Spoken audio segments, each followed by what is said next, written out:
Playa, mujeres fumando. Mira, tírame plan y esos nalgas de mentira. Tan brinda, que chimba, colombiana linda. Siempre con los ojos rojos de Cali, con mi amiguita Mari.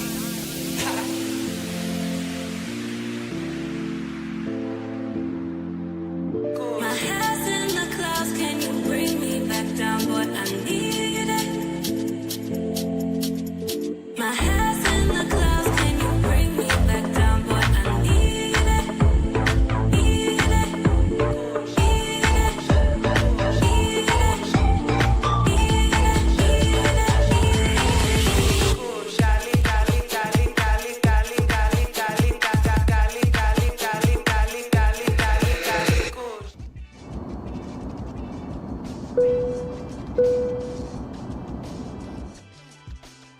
Shout out on a wonderful, wonderful Thursday night. Hope you guys are having a great evening. I'm having a great evening as well here on Andrea and Andrea's Love Crossing Borders. Let's break the music down. Let's break the music down. Every single time I tell myself that we are done with content that focuses on motivating you to travel to other countries, and in some cases even relocate. And I don't have to use content that focuses on the Plantation Bros or the Karens, but the ones I try to avoid is the Keisha videos. Keisha, you're making it hard. We have another video with a couple of Keishas, a few Keishas, just acting a fool on YouTube. They were being interviewed and they just cussed everybody out and stormed off. And this is not the first time that this has happened.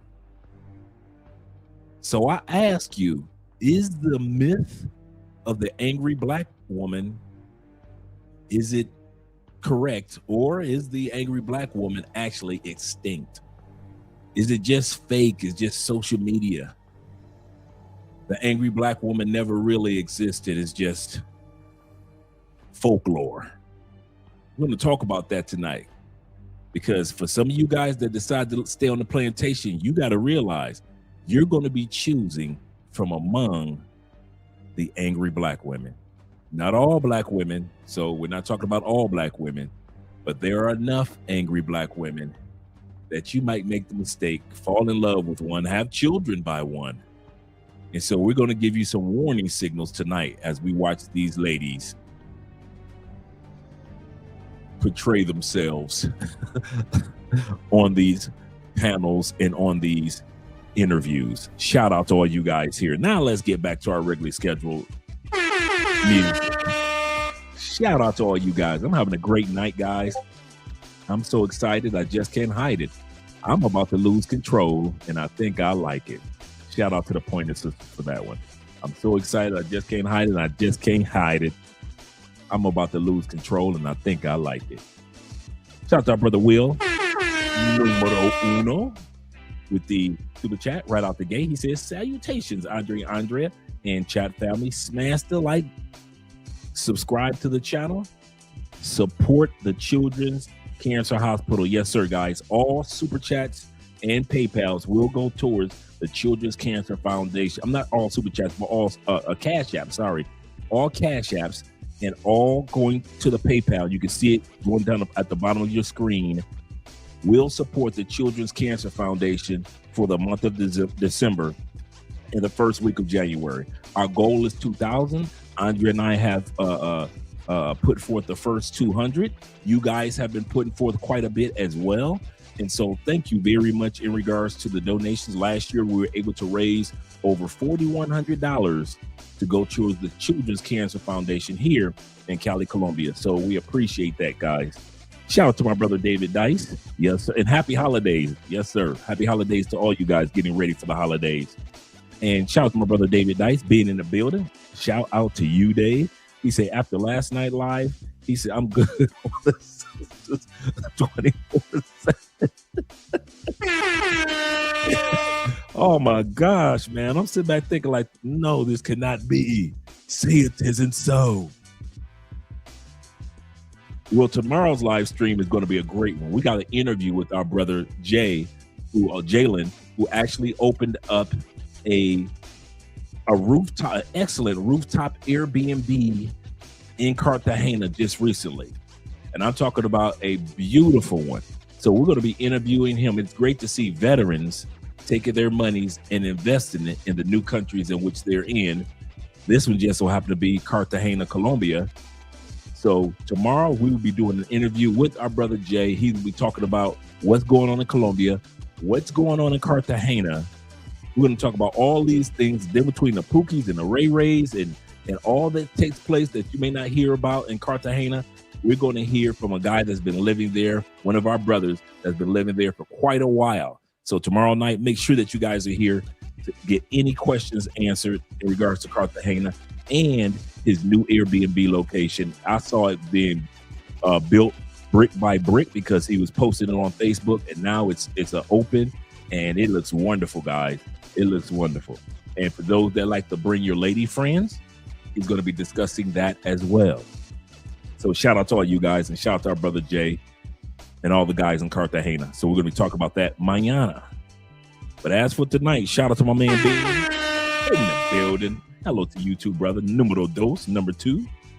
And Will says, welcome to all.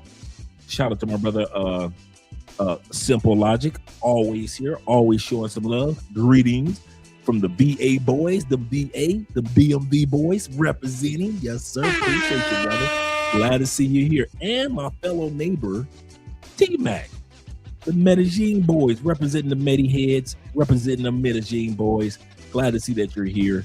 From LA to Medellin, always representing. Salute to you all. Yes, sir. Yes, sir. Let me scroll down a little further. And we got my man Jay Kaysen in the building. Jay is not late tonight. He's right on cue. Glad to see that you're here. What? Did I set the live stream up just right for my brother I am FF to make it on cue? You a little bit later too. You and Jay. I'm glad to see you guys here, as well as my brother Kenny Peoples is in the building. Glad to see that you're here as well, my brother. He say, what up, though, from the Detroit boys. Yes, sir. Shout out to brother El Patron, who's always showing some love. He said, salute to you as well, brother. He say, is this show happening tonight? Yeah, this show is happening tonight. The other show is happening tomorrow night. The other show, but the one about the ladies, that's happening tonight. Yeah, buckle your seatbelts like roller coaster ride. We got another one for you, fellas. Just like a roller coaster ride. You see, I'm rocking my Richie Mac Save Yourself Black Man t-shirt. Shout out to Richie Mac.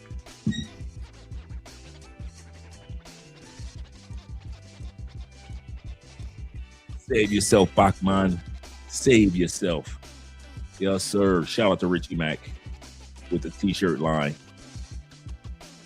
He said, salute Andre. He said, yes, this show is rocking tonight. It's rocking tonight. That's what we're going to be doing. And shout out also to David Dice once again. And let me make sure I get everybody. Yeah, the family, Andre and Andrea. Do you guys realize that in 2 days, Andre and I will be celebrating our 6th-year wedding anniversary on Sunday? Shout out to you guys for being here all these years with us. On Saturday? Wait a minute. Oh, on Saturday. On Saturday, we probably do a live stream together on Sunday in regards to, relationships around the world.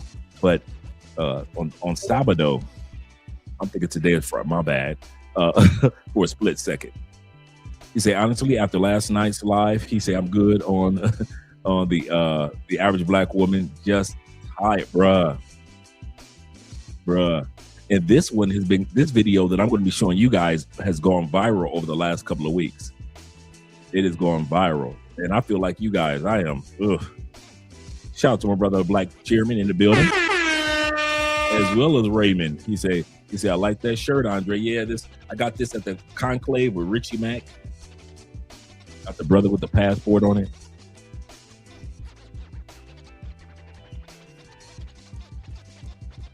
That's save yourself, Bachman. Save yourself, Bachman. Save yourself. Yes, sir. Shout out to Mega Magnet or Mega Mag Manika. I'm pronouncing it all wrong, so I'm Andre, find your glasses.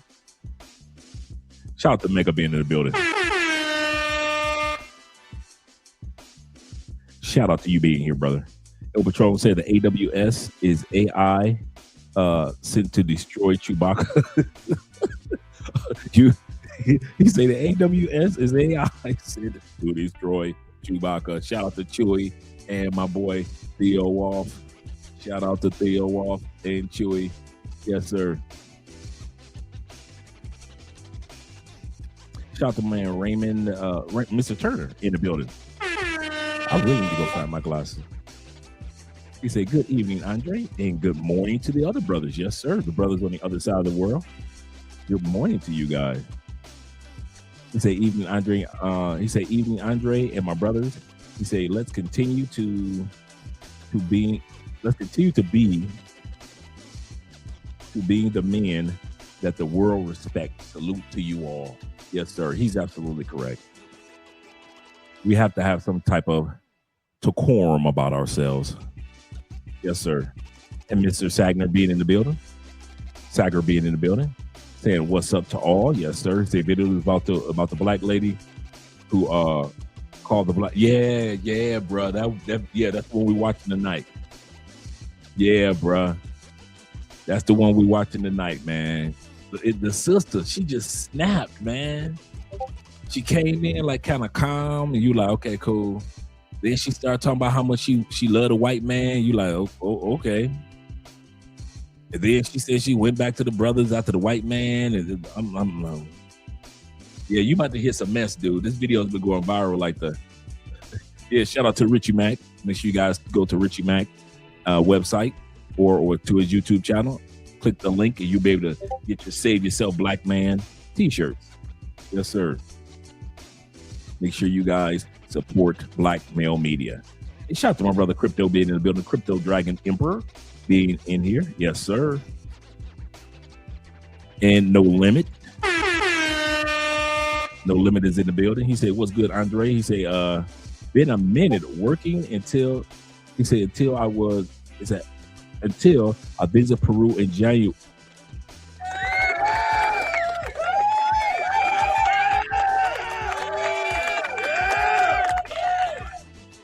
Yes, sir. That's how it's done. Grind and then enjoy it. Just like the YouTube channel that says, earn your leisure.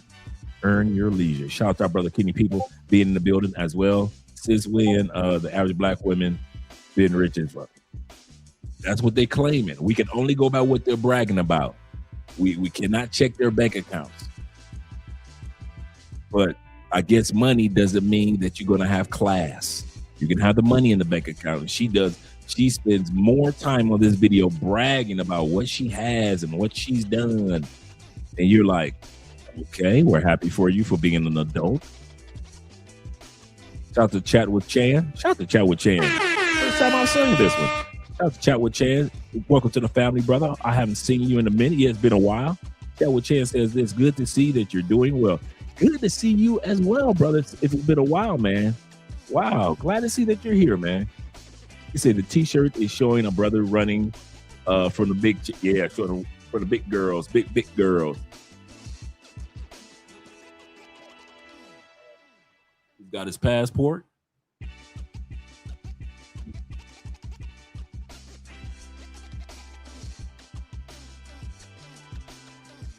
So yeah, you can get this T-shirt from your brother, Richie Mac's website. Shout out to Ricky. And then go to his YouTube channel, and he has the links for all his T-shirt line. I've got a couple of his golf shirts too. Zoom to Thailand golf shirts. Shout out to Global Homie being in the building. He said, "What's up? What up, dope brother? Blessings to everyone." Let me scroll down a little further. IBN Bobby is in the building. Bobby say, "I'm first, no matter what. I'm first." Yes, sir. Yes, sir. And we got Black Nubian in the building. Canadian brothers are at it again. I told this guy where I was from. He said, "Oh, Canada." Oh, Canada. Shout out to them Canadian brothers. Always represent getting the drops. Yes, sir. Let's see what else I got down here. We got my brother Black Nubian in the building. Always representing Black Nubian TV. Glad to see that you're here. As well as Kenny Hawk. What? Kenny in the building?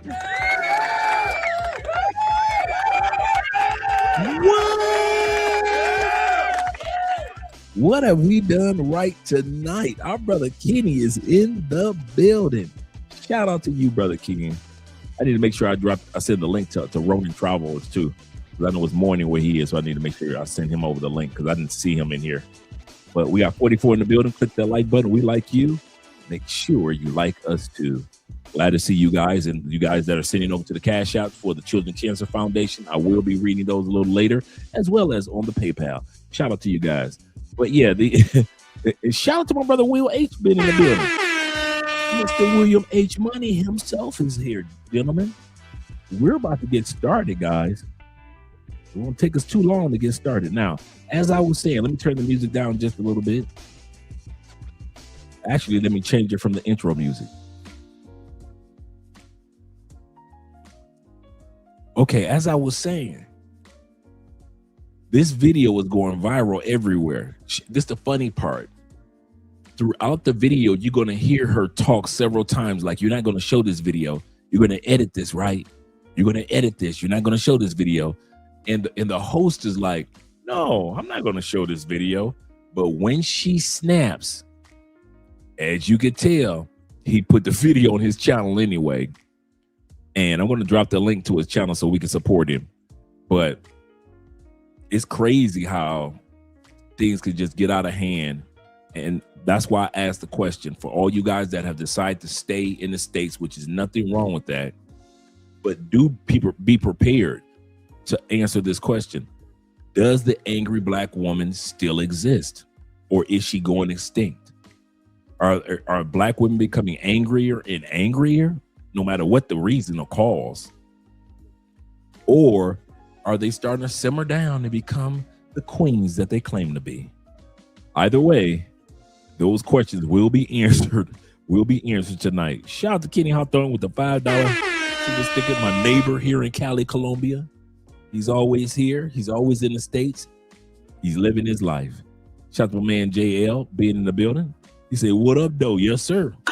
You better back the fuck up out my face, goddammit. I'm from Detroit, Michigan. Don't play with me. Don't play with them Detroit boys. What up, though, big bro? He said, "Peace and blessings, truly." He said, "Respect the mods and salute to all the family here."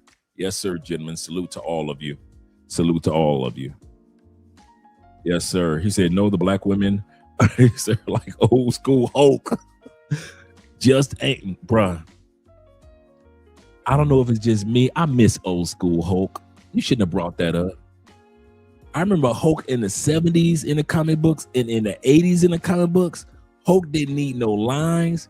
I'm buying the comic books. I want to see Hulk fight. Remember Hulk had the bob? Remember Hulk had the little bob haircut? See, some of y'all remember the Hulk hair was a little long. It was kind of like neck length, shoulder length. Remember Hulk? The Hulk hair was like shoulder length. He had the mushroom bob. Man, you talk about Hulk. I think that was like the Hulk with the bangs. When Hulk had bangs, man, Hulk used to tear everything up. Man, I miss the old school Hulk. You absolutely correct. The Incredible Hulk wasn't like a Professor Hulk. Smart, wise. You didn't have all that. You just bought your Hulk comic book because you knew he was about to tear something up. Yeah, those were great days, brother. Those were great days when Hulk had the bob. Yes, sir. I was sleeping on the Hulk smash era. Yes, it was. The Hulk smash era. Hulk versus Abomination. Hulk versus the Thing. Hulk versus Bi-Beast. The beast with the two heads on top. Oh man, boy, there was some fights. Bring it back, Dre. All right. Let's get started with the video, gentlemen. I don't want to hold you guys up because I know it's 9 o'clock right now where you guys are Eastern. So let's bring the video up and I'll turn the music down. So you see the sister that has the dark jacket. She's the one that's going to snap. But the sad part also is the sister with the white jacket who brought her to the live stream or to the show. She co-signs everything. So even when sisters aren't the one that snap off with the angers, the problem with the angry black woman is not just her anger, it's the fact that other black women co-sign it. And you're going to see that tonight. I'm going to say that one more time before we get started. The problem with the angry black woman is not just the fact that she's angry, but it's the fact that other black women have a tendency of co-signing this behavior. Yes, sir. He says this. He say, just sit. He say it still exists. He say they still ain't trying to do a damn. He say it still ain't going no damn where. He say, but get to the chopper. For real. Get to the chopper. He say both of the sisters on the video are two of the same. Shout out to two of the same. Yes, sir. Shout out to the brother who remained calm. That's the one thing I can say. You guys will be proud of this brother and how stoic he was through this whole ordeal.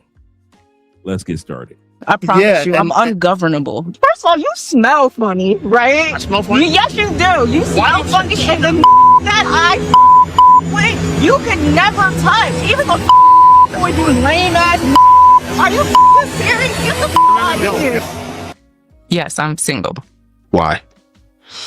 I'm an intelligent person. Oh my! You definitely have to explain that one. How does that relate? I'm single. You want to know why I'm single? Yeah, why you're single? I think it's hard to find a partner when I have such a concrete perception of how I want to live my life. And it's hard to find a person to collaborate with me to help that manifest. Women truly want men to just give and give and give with nothing in return. The fact that women continuously feel as though a man should spoil them and do for them just because they're a woman, just because they exist. No type of conversation on what you give back. What does he get out of it? Okay? How does it all come full circle? This is where the disconnect is happening. Where the niggas at who paying bills? Cause I'm not doing this shit no more. Like I'm done. I'm so fucking done. Now I see why these women out here like living good. What a nigga paying their bills? Like where are they? See, we live in a time right now where a lot of women, not all women, but a lot of women want the authority of a man, want the responsibility of a child, and want the perks of being a woman. I mean, that's cold line. That's a cold line. Let's let that man cook one more time. Bills, like where are they? See, we live in a time right now where a lot of women, not all women, but a lot of women want the authority of a man, want the responsibility of a child, and want the perks of being a woman. I mean, I got to see something better though. Like maybe I could switch the program, but I have to see something better. And the majority of the time, the average man doesn't show me better than what I can do for myself. Oh, we're gonna walk this back soon. Okay, and why are you single? Pretty much the same reason. We're not gonna ask him why he's single. I know he just Ladies first. Oh. She just didn't even let her friend finish her statement. She was so focused on what the brother had to say. Did y'all catch that? She was so focused in her mind to hear what the brother had to say that when the moderator or the speaker was asking the sister, hey, let me hear what you ladies have to say first. You're not going to ask him? Can you wait till I get to him? And now we didn't get a chance to hear what the one sister had to say about why she was single. That never came back up. Even when you're right, you're wrong. But pretty much the same reason. You can't find a man to fit in your program? Not all right. So, all right. I guess not the same reason. I just feel like a lot of these people are not being honest with themselves. So it's like, if you can't be honest with yourself, how are you supposed to be honest with me? And it's like I'm coming across it a lot, and I'm big on integrity. So it's like, okay. So you find some lying ass men out here. Yeah, feel like, I guess. Good enough. Good enough. The reason why women love cheaters, women love lies and cheaters, because all they ever talk about is the men that lie and cheat. But guess what, Marks? They keep going for the same men. You see that point that the brother just made? Women complain about liars and cheaters. Like this one sister here, she says she keeps coming across liars. That's because she keeps giving liars and or cheaters a chance. Why do they keep doing that? Because maybe some are just accustomed to it or a habit, or maybe they really do like them and they just don't want to admit that they do like liars and cheaters. Yeah, feel like, I guess. Good enough. Good enough. The reason why women love cheaters, women love lies and cheaters, because all they ever talk about is the men that lie and cheat. But guess what, Marks? They keep going for the same men. Women don't like liars, yeah? Want man to tell the truth, yeah? A guy just came up to me, yeah, and the first thing he said to me is that, look, I know I don't have enough money to ask for your number, but I'm gonna ask anyway. And I was like, Omo, I've got a boyfriend. I've got a boyfriend. Wait, what's Omo mean? The first mistake you made was telling me that you ain't got money. Instead of you to trick me and pretend that you got money, you told me from the beginning. You chose honesty, and for that reason, it's a no for me. sense. She said because this man walked up to her and was honest. Listen, I ain't got money like that, but I would like to get to know you as I get money. She's upset. Shout out to my man in the building, Iron Mike Dyson.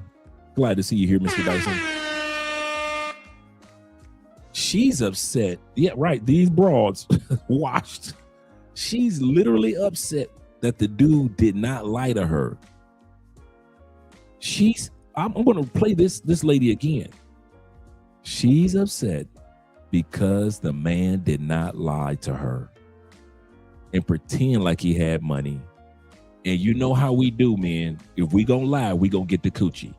We ain't gonna lie to no woman that we don't want to get that coochie from. So she had rather that he lied, got the coochie, then she found out he was broke. Then she'd have had her heart broken. But instead of lying to her, he told her the truth. And she said that's why she ain't giving the number. Because he told the truth. Not because he was broke. Notice she didn't say that because he didn't have no money. I need a man that could take care of me. She didn't say that. She said because he didn't trick her with a lie, he didn't get the number. You can't make this ish up. What talk about is the men that lie and cheat. But guess what, Marks? They keep going for the same men. Women don't like liars, yeah? Want man to tell the truth, yeah? A guy just came up to me, yeah, and the first thing he said to me is that, look, I know I don't have enough money to ask for your number, but I'm gonna ask anyway. And I was like, Omo, I've got a boyfriend. Wait, what's Omo mean? The first mistake you made was telling me that you ain't got money. Instead of you to trick me and pretend that you got money, you told me from the beginning. You chose honesty, and for that reason, it's a no for me. sense. Women do this every single day. You can go on Twitter right now, you can go on TikTok right now, Every day. and there's whole videos about finessing men, taking money from men and manipulating men. And I've spoken about this before on other platforms. Women think it's okay to manipulate men, but when men do anything, if a man lies about his job and then it ends up happening to a woman, they're gonna go nuts. Everything a woman does is a lie. How many first dates do you go? I don't date. You don't date? Yeah, not right now. Cobwebs. Okay. It's not cobwebs, but I don't. Yeah, You, I you don't. date. You don't. I was in a relationship for a long time. What's a long time? 9 years. Mm. Yeah. Ooh. How small was that guy? Off and on. Off and on. Okay, that sounds tumultuous. Yeah, it was tumultuous. What happened? Did you catch that she shrugged her shoulders? That's the universal sign of all women, no matter what race, color, or creed. They don't want to tell the truth of what happened. I'm going to bring that little moment back. That little moment back when he said, what happened? Watch her shrug her shoulders. That's the universal sign of all women, no matter what race, color, or creed, that they do not want you to know the truth of why it didn't work out after 9 years of getting her coochie slammed.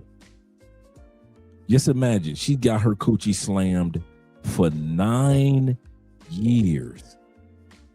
And all she ended up with was a sore coochie and a broken heart. I don't. You don't. I was in a relationship for a long time. What's a long time? 9 years. Mm. Yeah. Ooh. How small was that guy? Off and on. Off and on. Okay, that sounds tumultuous. Yeah, it was tumultuous. What happened? She shrugged her shoulders. I take a lot of accountability. We'll see. We just didn't work out. He was younger than me too. I will How give much him grace younger? for that. 6 years younger than me. He was 6. So, all you mathematicians, all you Theo Wolf's binary students, she was with the brother for 9 years. Check. He was 6 years younger than her. So take that math. She's going to bring you the math to let you see how old she was when all this was occurring. So she's with a young lad. She's with a lad, mind you. And so she's going to explain what took place. And yeah, she used the tumultuous instead. Yeah, right. And so, right, thank you. And so here's the kicker. Either way, it was off and on, and it was terrorism. It was domestic terrorism in her relationship. Domestic terrorism in her relationship. She was younger than you? Man, well, how old was he at the time? He was like 24 at the time. He was 20. So, okay, he's 24, right? 6 years younger than her, 23, 24. She's 6 years younger than her. That would put her at 29 or going on 30 when they first start kicking it. When they first start kicking it, if he's 6 years younger than her, he's 23, 24. That would put her at 29, 30 years old. They kicked it for 9 years off and on, right? So what age does that make her? Right around 38, 39, going on 40 years old. She used up all her 30s on a dude that was 23 years old. 20. Let's continue on. You can't make this issue up. And I was late 20s. However, he had better qualities as a younger person than I saw in my peers at the time. And I actually still do see in there. Yeah. You said he was 24? He was 24 at the time I was in my when you met or when you 23. ended? Yeah. He was 23 when I met him. Okay. And he was in his 30s when we ended. Okay. Yeah. You said you had a 6 year difference? Yeah, we had a 6 year difference. Damn. You was driving a So he ended at 33. He's like 32, 33 when it ended. Maybe he's 34. Yes, sir. Here we go again. Pray on this one. Why is a 35-year-old woman dating 24-year-old men is my question. Why are you doing that? Why? Genuinely, what do you think you have in common with a 24-year-old? He's probably on the internet laughing at brain rot memes and a guy putting on a fedora and saying, "Whittle we?" Why do you think? Why do you think that? What? On this episode of how women are just straight bona fide hypocrites, I remember several years ago, y'all was on some high moral superiority, virtue signaling, talking cash money shit to men, talking about how age gap dating is so bad and it's so evil. Never participated in it because I was doing my thing and I'm not going to be a hypocrite. So y'all sat there and was shaming men for dating women half their age. I got it, whatever. You hit 30, you better pipe down. After 35, you're worthless. This is what they try to tell us. So at 39, if you getting that 22-year-old, good for you, sis. Now remember this, sister? Remember her a couple years ago? She was on the beaches of Jamaica yelling at Jamaican dudes. Some of y'all remember her. She went viral on TikTok for being on the beaches of Jamaica yelling at the Jamaican men because the Jamaican men would not eat her coochie. She could pay for them to do the bamboo thing. She could pay for them to smash the coochie. But when it came to eating the coochie, the Jamaican dudes was like, no, that's all right. And she went viral because she was like, y'all don't want this money. Y'all don't want to get with this.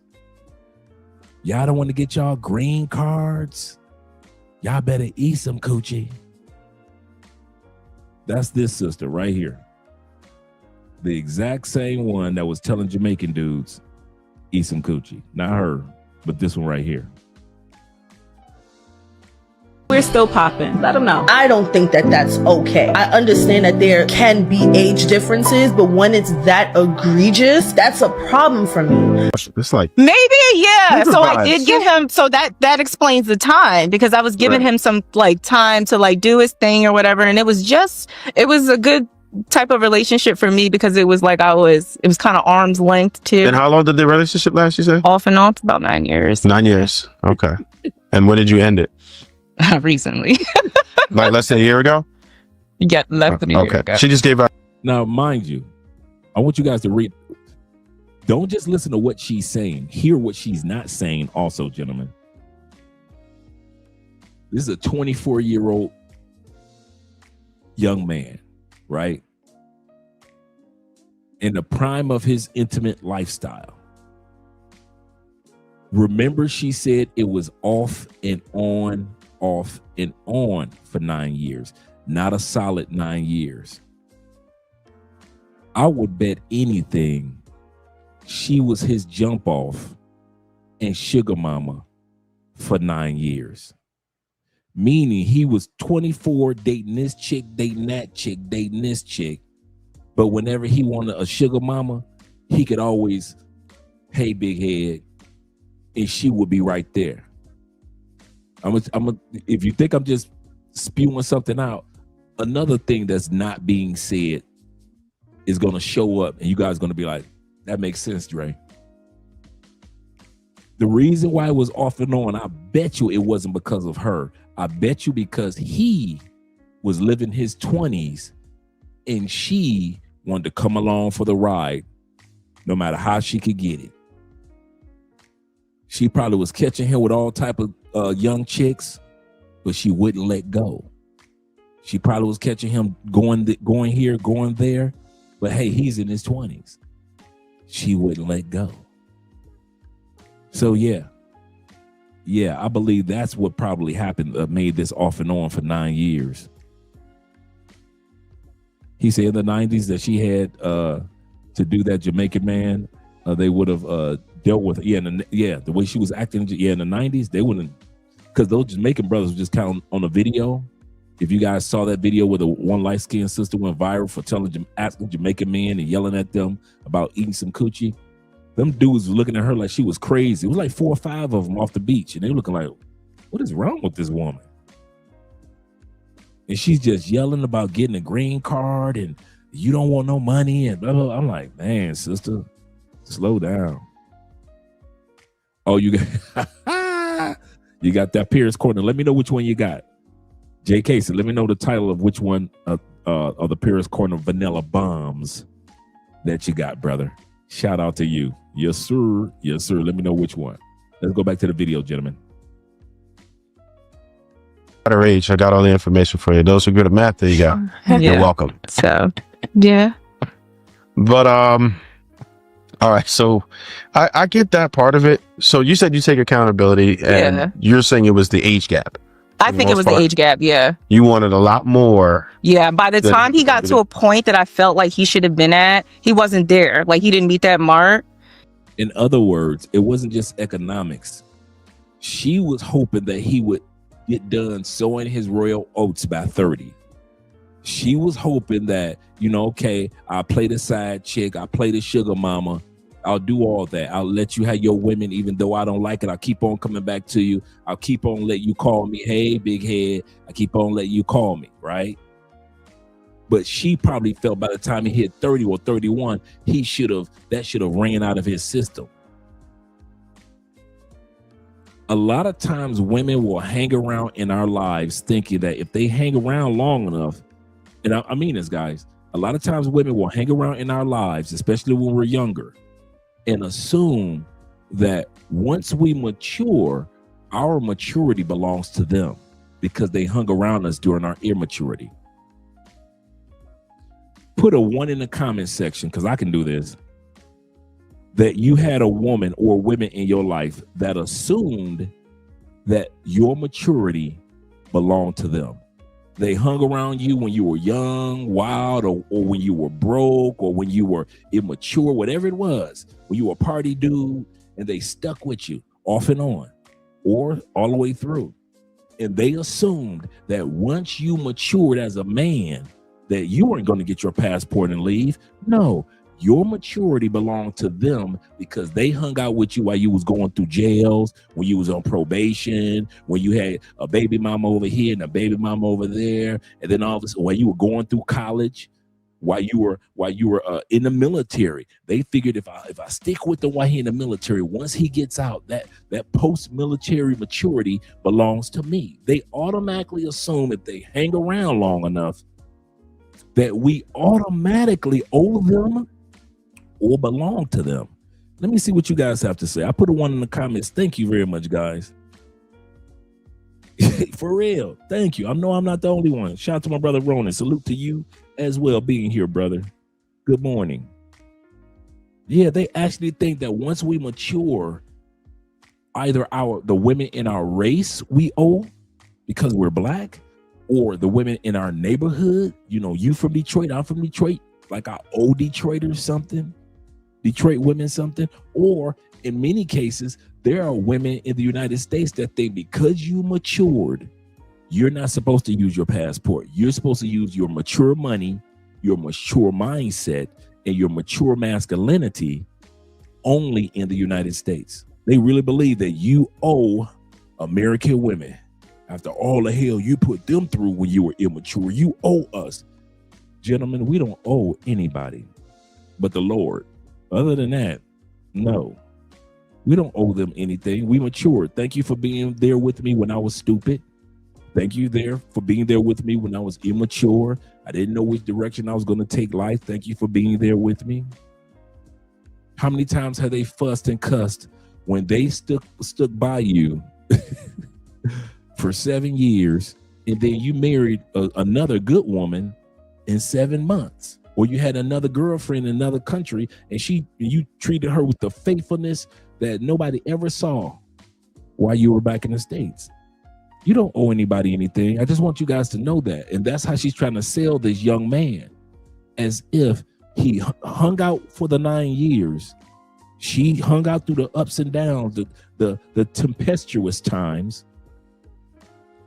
So now he hit a certain age. He owes her his maturity. And when he didn't give it to her, now she's like, oh, well, I can't. Well, I don't want to be with him anymore.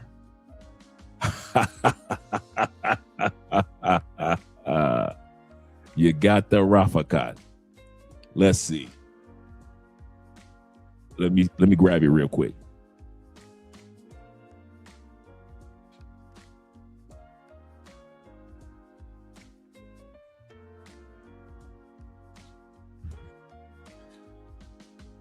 Congratulations, Jay. Congratulations to you, brother. I'm glad to hear that you have that cologne. The cologne of the night is Rafaqat by Perfume by Paris Corners.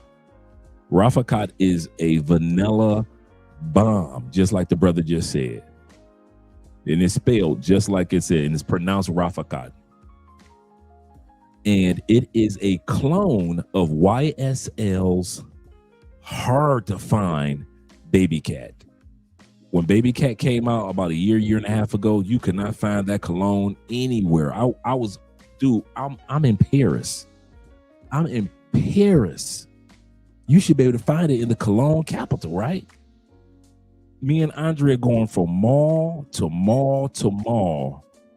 They didn't even have it. Either it was sold out or the YSL distributor didn't have it yet or whatever it was.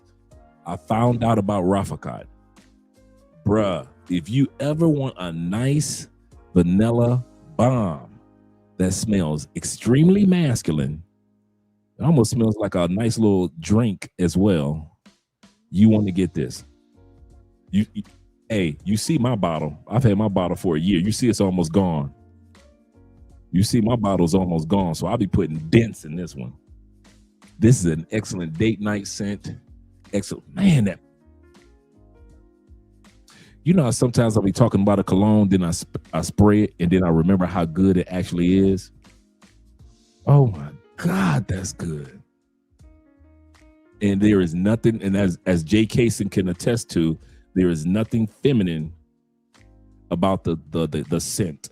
So it's not necessary. A woman can wear it, but if she's trying to be cute and smell like a man. But the vanilla scent in here is extremely masculine. And like I said, I compare Andrea's vanilla perfumes to my vanilla colognes, completely different vanilla scents that they use for women perfumes. So tonight's cologne is Rafaqat. Bruh, it is not expensive, like $30 now. And if you have never got a chance to smell Baby Cat by YSL, get this vanilla bomb. And I mean vanilla bomb. Compliment getter numero uno. Shout out to you, brother. Shout out to you. Yes, sir. Yes, sir. He said, check out Coconut Lagoon from Paris up here. See, I got so many coconut colognes, man. Like the coconut scent from Creed Virgin Island Water. This if you like pina, this is literally pina colada cologne. This is literally masculine pina colada cologne. He said that YSL smells magnificent, by the way, Dre. Thank you. I didn't get man, we were all over Paris, man. We looked all over Paris and London. Couldn't find it. Couldn't find it, man. And it was during Christmas season, so I could understand why it was selling out. Shout out to my man, Blackest Night in the building. Salute to you as well, brother. Salute to you as well. He said heading out tomorrow for Christmas holidays to London, Istanbul, Bulgaria, Berlin. Man, you doing big things, brother. And Paris. We'll be tuning in from each city. Shout out to you. Shout out to you, man. Yeah, I'm glad that you're enjoying it. He said just got the Rosendo number 7 for steel. I gotta look that one up.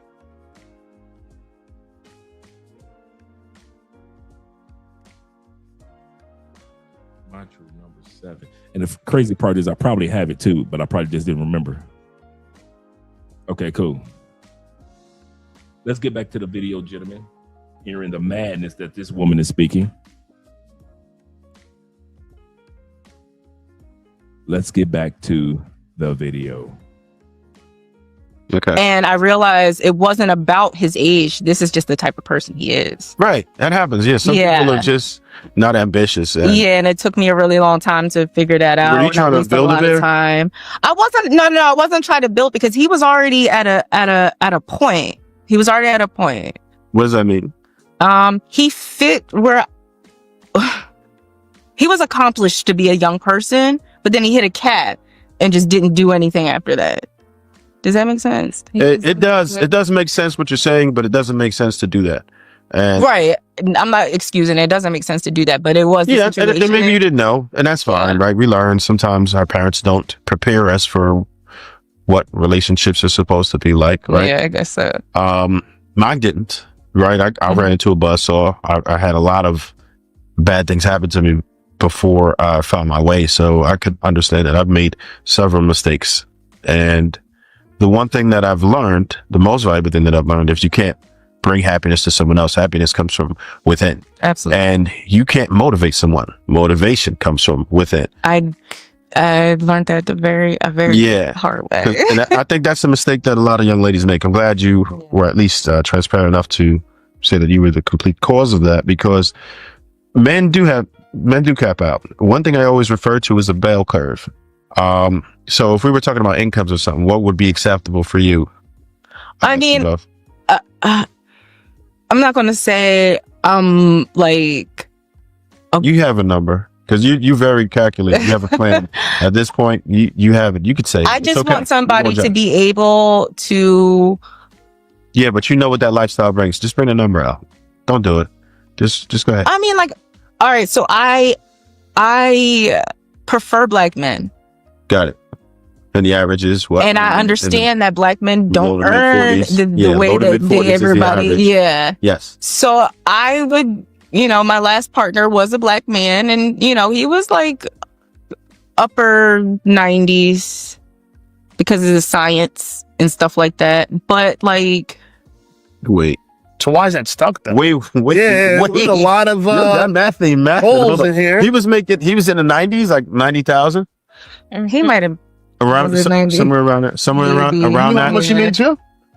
It was the field. It was in the group Right. chat. Huh? Okay, so he's making about 90 racks, but His you felt paycheck like was in the group. he Or wasn't where he was supposed to be maybe in not life? 90. I said that's where you asked me, not his paycheck. You asked me where I would do in general Oh, that's with what you black want. men. Okay, yeah. good enough. Okay, that's not where he was. His wasn't. Yeah, he wasn't at 90K. Okay. He had a great trajectory though, but like I feel like with my thing, like I understand this economy, Right. and I'm So you're asking for a man that's making pretty much double the average salary. What are you expecting? I would prefer somebody who is progressively black. Okay. In regard to understanding everything that's going on with our political climate, who he is, his positionality as a black American man in this world. Like I would like somebody to really understand and hone in on that and live through that, because I feel like as a black woman, I lived through that. You're not even willing to date, right? And the clock is ticking. And then What clock is ticking? Whose clock? Like what clock is it? Men's clock, the clock that men set. biological. One of the things that I got tired of and that I'm glad I don't have to go through anymore is being with women that can only relate to me through suffering. Whenever black women talk about relating to black men, it's always through the suffering part.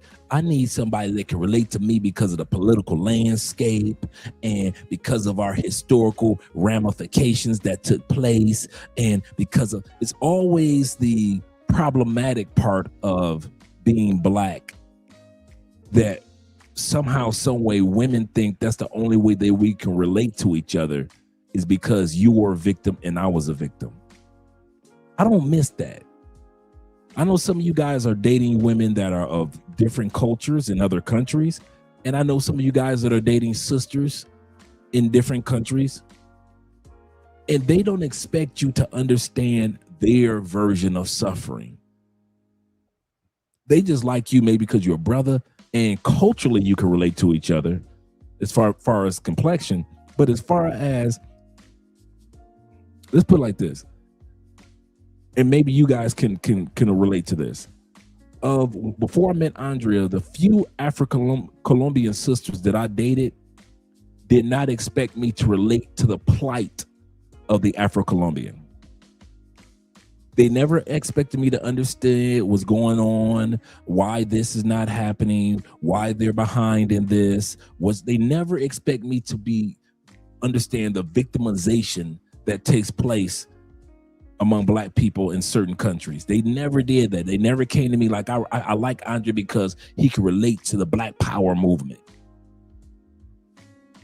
I didn't miss being around sisters back in the States that say that they can only relate to me or only want to be with me because as a Black man, I can relate to their plight. Can I relate? Yes. But is that the reason why I want you to be attracted to me? Because we both come from ancestors of slaves? No. And I don't miss that. And the reason why I brought that up, guys, they're trauma bonding. Good point, Ronan. They're trauma bonding. And the reason why I brought that up, gentlemen, is this. You don't have to trauma bond with people to enjoy life. The sisters back in on the plantation, they want you to trauma bond. But there are sisters in other countries that could care less, and they have their own plights, but they could care less when it comes to you connecting to them by way of trauma. They want you to connect to them by way of other things, other interests. But you still have sisters in the States that think because we're going through the same political upheaval, we went through slavery together, we can relate to the history of hip hop and stuff like that, then you must be the man for me because we can trauma bond.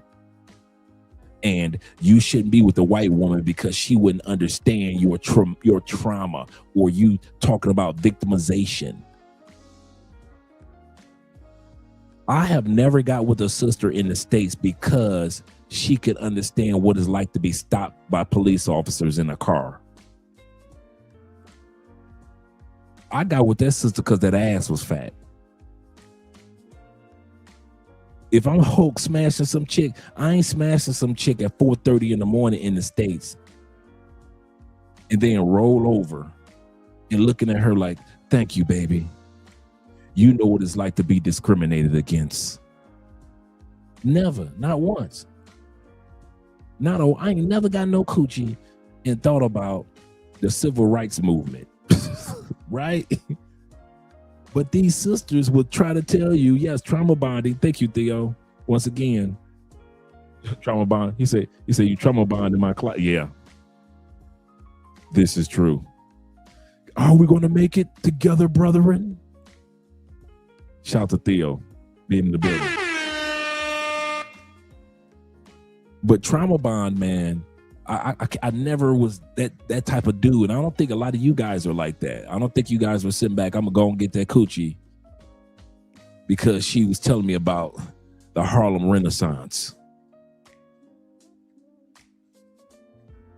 But there are women that only want some of you brothers. The reason why I bring this up is there are women that only want some of you brothers just because they can trauma bond with you. Not because you're a good dude. And it's sad. It's sad. I know, right? You saw Theo crept up in here. Shout out to the brothers. Let's continue on with the video. Yeah. Meaning The clock, biological clock. I have my child that I love and I never want to reproduce again. What's the clock? Well, she has her child, right? She's gonna give you more math and let you see when she had the child and what this young man was expecting. Now she's telling you she already has a child, right? She's not gonna have another child, right? The child is not the 23-year-olds that she was with for 9 years, right? Because she would have said, I got my child, I got my baby daddy. That's the baby daddy, right? So before she started messing with the 23-year-old, she already had a kid. So she's a baby mama And she gonna brag about her money in a second. She's a baby mama that had a kid. She met a kid who was 23. She's 29 or 30. Was with him for 9 years, off and on, she says. Wow. She's a baby mama. This the example that the young lady, her daughter, had to grow up watching. This is what the daughter grew up watching. So you want to wait? So then you're not even trying to offer children? Right. So I saw this thing that said, stepdads are the men that women wouldn't date if they didn't have kids. Yep. Yeah. Right. So, right? I would suggest that you not even move in with a woman with kids, my nigga.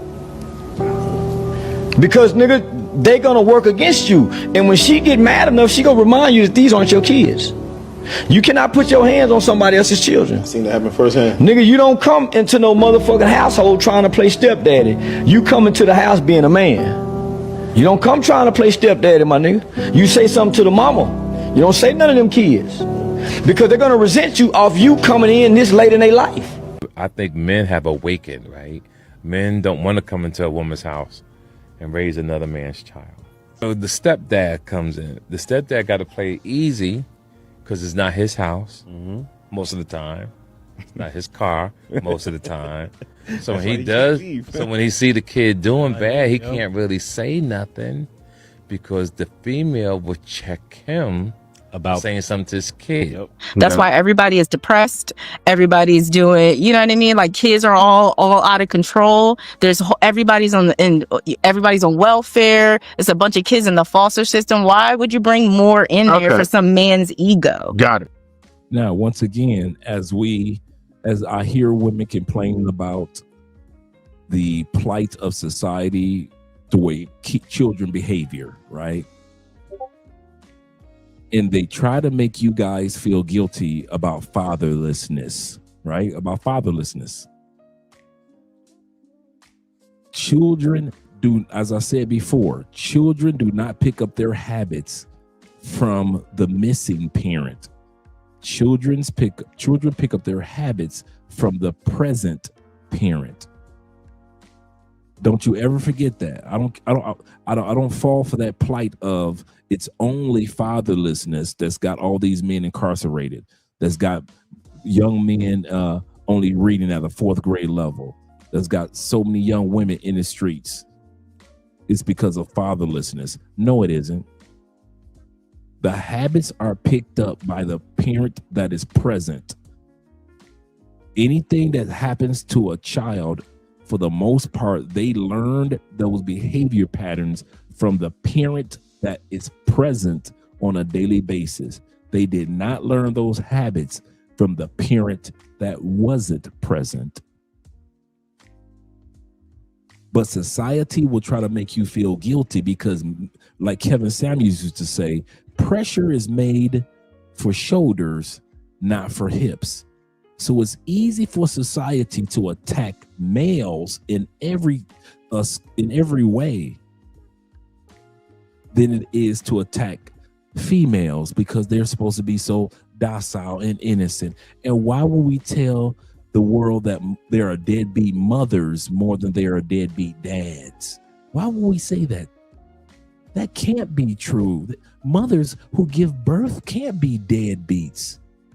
So since men can handle the pressure, and men won't say too much about it, let's just say deadbeat dads, and let's use that term instead of telling the truth. Everything that I learned in my household was not from my father, who deceased when I was 1 year old. All the negative things I learned were in my household from my aunties and grandmamas and cousins. I picked that up from the people that were present, not from my father, who wasn't present because he died when I was 1 year old. And so it is with many of us. You learned some of the things that you're battling right now, even as an adult male. You learned them from analyzing and watching. If you were raised by a single mom, you learned it from mom. I know you don't want to say that you did, but you did. You learned it from mom, your older sister, your female cousins, your aunties. You learned it from the females in your family just as much. You may have learned certain things from your uncles and volunteers in the community and things like that. But a lot of behavior we picked up from the present parent, not the missing parent. I guess since it's winter, I don't know. I guess it's the winter time, in this, up north. I guess that's how y'all dressing, because I've seen a lot of live streams lately. Ooh. He said, "Yep." My sister, shout out to my sister Candy, she is LGBTQ, and because of not the father who wasn't present, even though the fathers were present in the kid's life. Think about it. My sister got 3 kids, but yes, she's LGBTQ. Y'all work with that, right? But because the fathers weren't present on a daily basis, the children, the girls, and this is not mockery to my sister. I'm just proving a point about present parents. And so a lot of the qualities and the behavior patterns and even LGBTQ trickled down to the next generation. In other words, my sister has gay daughters. One isn't, but the others, how is that? I think Candy has one gay daughter, and the other 2 aren't. And why is that? Because more is caught than taught. She can say anything about LGBTQ, but it doesn't matter. They're watching her as LGBTQ. She can say anything about single motherhood, but guess what? Her daughter, the other 2 daughters, are single moms. So my sister has 2 single moms and an LGBTQ daughter. Where did they get that from? Their fathers? The father wasn't present. So where did they get that from? The present parent. And like I said, this is not a mockery of my sister, it's just using an example. And the reason why I often talk about my family, because I'm talking directly to you guys about your families too. But let's continue on with the video. So you got to be human. Sometimes I feel like black men aren't being human. So I realized you were robbing the cradle before, but at this point in your life, I would imagine you would go older, like a lot older, particularly. Not a lot older. No. Okay. Well, what ages are you seeking? I liked my younger person. So she wants to go back to younger, even though she knew what the experience was. But think about it. She's in her 40s and she's like 41, 39 now. Yeah, but you can't do that anymore. Yes, I can. I could date another early 30s man. Yes, I can. Is actually right. I can tell. I can show you. I'm checking day 3. I mean, listen. So just because you have access to men doesn't necessarily mean that they would want to be with you forever, right? So I think that's. Why would you think that I want to be with men forever? I think it's hard for men. Like now I'm sitting here, it's not that you're being delusional. It's really hard for you to conceptualize that there's some women who do not put you at the forefront, who think that men are baggage. Listen to this. Every man and every woman you meet will come with some form of baggage. But the problem is we tend to believe that we can find people who have no baggage, yet and still you have baggage. Stop looking for people who don't have baggage. Stop looking for people who don't come with no baggage. Everyone has some form of baggage. And I'm gonna tell you something. Rather than you complaining about a person that has baggage, I think you should start looking at your own baggage. I mean, I personally would rather men with no kids, despite me having 3 kids. If I ever get into a I don't relationship- think any other baby mom is like me. Therefore, I don't want to have to deal with. Listen, we got good into a It's whole not the nother. kids. Look, you It's gotta not hate the me. kids. You gotta hate me. It's not the kids. I don't mind nurturing 5 other kids. It's the baggage that it comes with the mom. Oh, she's doing this to my kids, or you still want to talk to my man. Man, keep it What about the Tony, baggage David, on and the guy Anthony. that doesn't Don't. have kids? It doesn't matter. You're not sitting looking for a love, like a life partner, when you're healthy and you have resources and you have opportunities to learn and grow and evolve. Like, men will never be at the forefront when a woman has all that access. All right, so I understand what you're saying, right? But in the States, it's funny how women assume that they're in the States, no offense, but women in the West have a tendency of assuming that how they think is the global mindset of women. There are women that are doctors in Colombia, in Peru, in Thailand. Once they get home, they're not the head of their departments at home. And they know that, and they have no problem with being like that. There are women that are in China that are saying, if I act like American women, my husband can leave me and not lose any of his property. So just because I'm a physician or an engineer in China, I could lose my husband, and the laws have changed. I lose the house too. So women in other countries know no matter what position that they're in, they still have to come to the table and realize that they have to respect their husbands in the position that their husbands are in. Shout out to Kofa in the building. Kofa says this. He said their bullshit sounds like poetry in their minds or to them. That's so true. And shout out also to my man Jay Palmer over on the Cash App. Appreciate you, brother. And appreciate my brother Will for his donation over on the PayPal for the Children's Cancer Foundation this month. Shout out to you guys. Let's continue on. Yeah, that's absolutely correct. Brother Jeff talked about that yesterday. The brother that's his YouTube channel, Ask a Brother. He talked about that. We looked at him talking about that yesterday. How you have a pair of glasses on and women have a pair of sunglasses on. And you have glasses, you can see completely clear what's taking place. But women put on sunglasses and they do not see all of what you see the way that you see it clearly.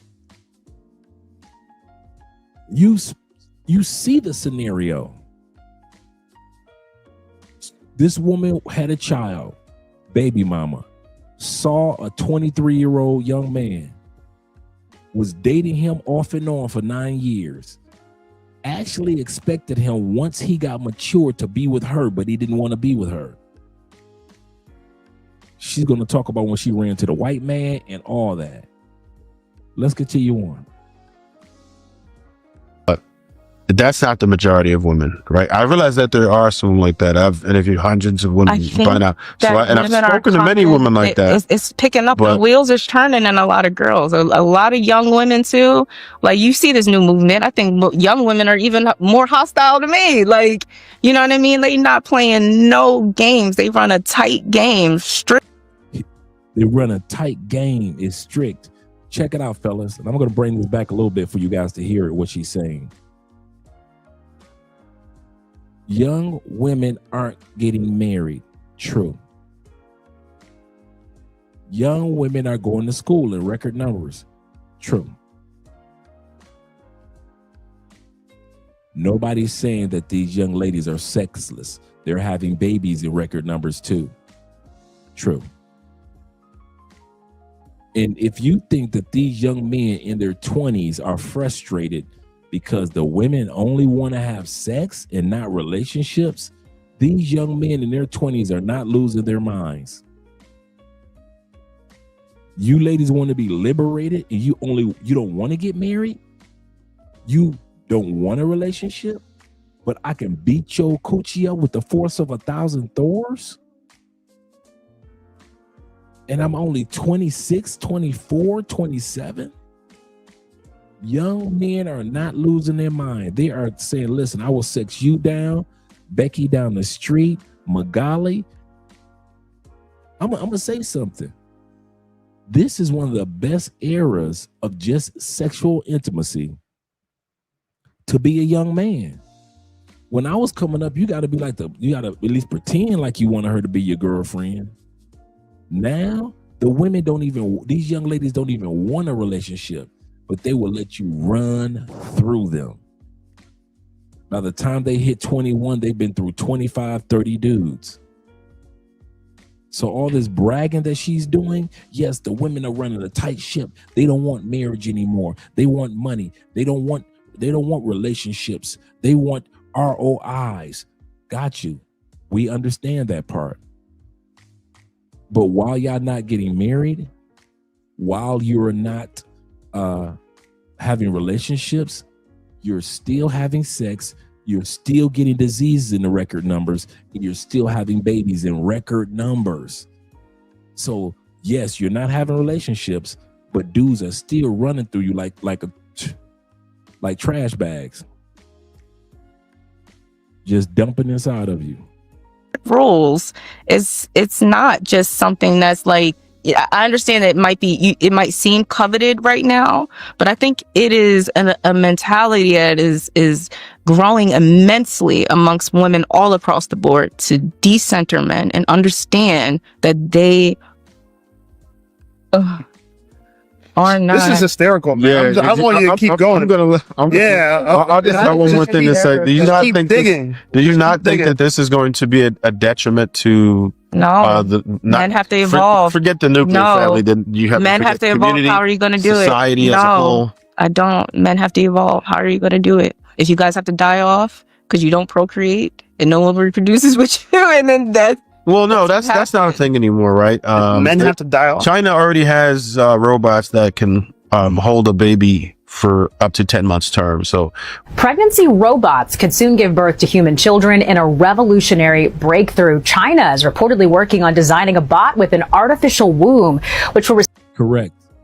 Our sperm will always be needed, but their incubator, their womb, will not. Receive nutrients through a hose in its abdomen that'll soon be able to carry a baby for about 10 months before giving birth. Still a lot of questions like how the egg and sperm would be fertilized and inserted into the womb, and of course how the bot would give birth. But if all goes according to plan, the prototype will make its debut next year. And for those struggling to conceive, hiring a robot to carry their baby will cost about $14,000 US. For $14,000 USD, you don't need a baby mama in order to have a baby. Our sperm will always be in demand, but their womb will not. Significantly less than a human surrogate. We are now coming to an understanding that we don't necessarily need the. By the way, the average surrogate costs to be a surrogate mother to have somebody's baby, $85,000 USD. $85,000 for somebody to be somebody's surrogate in the States. Opposite sex to procreate. Right. So that's not the problem. But I just think that the way the country was built and what we stood on was the nuclear family, and maybe that dynamic could change. But what I'm telling people that is going to be ugly because women don't appreciate what it is that men do. So you guys, you spit out a lot of facts and you're saying a lot of things about the connection between men and women. Do you realize that men benefit more in a marriage than women does, health wise and everything? Like men. No. All right. A lot of times people misquote these stats about men benefiting in marriage more than women. I'm going to say two things. We're supposed to. Number one thing is we're supposed to. I'm going to say this one more time for all the guys in the back. We're supposed to. Eve was made for Adam's benefit, not Adam being made for Eve's benefit. When you got the right woman in your life, you're supposed to. Andrea does a lot of things behind the scenes that I can't get to. I'm supposed to benefit from those things. Some of you guys are in relationships with women in other countries that do a lot of things for you, far more than what women in the United States have done for you. That person is supposed to. Don't you ever feel shamed of the fact that if they put it on a Libra scale, take it from the Libra, that she's supposed to benefit more. I'm supposed to, according to my Bible, Quran, I'm supposed to. According to my God, my Lord, my Savior, I'm supposed to. Don't you feel bad about you, me and this, me and that. Like I said, I'm talking about one thing. We got two we're going to talk about. The first one is you're supposed to benefit more. According to the Bible, you're supposed to. You get legacy from a woman because she can give you children that can carry on your legacy. You're supposed to. Don't you feel bad? Don't you ever feel bad that that woman can incubate your children and them children can come out looking like you, and that legacy of looking like you can go down 10, 15 generations. That's a benefit. You're supposed to. She cooks, she cleans, she takes care of, she's supposed to. She encourages you, she's supposed to. She gives you good sex, she's supposed to. She give you fire head, she's supposed to. She makes sure that the books are done, she's supposed to. She makes sure that everybody's well and taken care of, she's supposed to. She's supposed to. I don't know why they want to make you feel guilty for wanting a traditional woman. Traditional women, guess what, gentlemen? Traditional women know that you're supposed to benefit more than her. If you ever notice, only the feminists complain that you benefit more than they do. You don't hear grandmama and them complaining. You don't hear the modern traditional women complaining. The only ones you hear are the white liberal extreme women, the white racist women, and the black feminist women, or the womanist women. They complain that you benefit and try to make you feel bad because you don't age as fast. Now, here's the part two. They use that stat that a man benefits from marriage more than a woman because the actual surveys that were done were based on single men versus married men. And statistically, yes, single men benefit less than married men do. Married men do live longer, do live healthier, do have stronger networks in business because married men don't hit a plateau when it comes to connections. Almost 80+%, I think it's 85 or 86% of all millionaires and billionaires are married. Most corporate CEOs, most corporate COOs, CFOs are married. Many times you're not going to be invited to a certain company's function of the top of the best if you don't have somebody special on your arm. Remember Kevin Samuels told the story of when he went to a dinner. He was trying to, hobnob with the big wigs of his company. And so he went to this dinner, and Kevin Samuels said, I hired a pay-for-play to be my other half. She was an escort, not something that you're gonna see in Cartagena by the clock tower. This woman had a degree. She was professional. She was used to being among the best of the best. She was well taken care of, gorgeous sister. He said, I'm hobnobbing with my superiors and my peers. Kevin Samuel said, I go to the bathroom. He said, I see one of the top bosses in our company. He's using the bathroom. He said, we go to wash our hands. He said, that boss turned and looked at me, and I'm going to just make up a name of the young lady. The boss turned and looked at me and said, yeah, Sabrina's a good girl. And he walked out of the bathroom.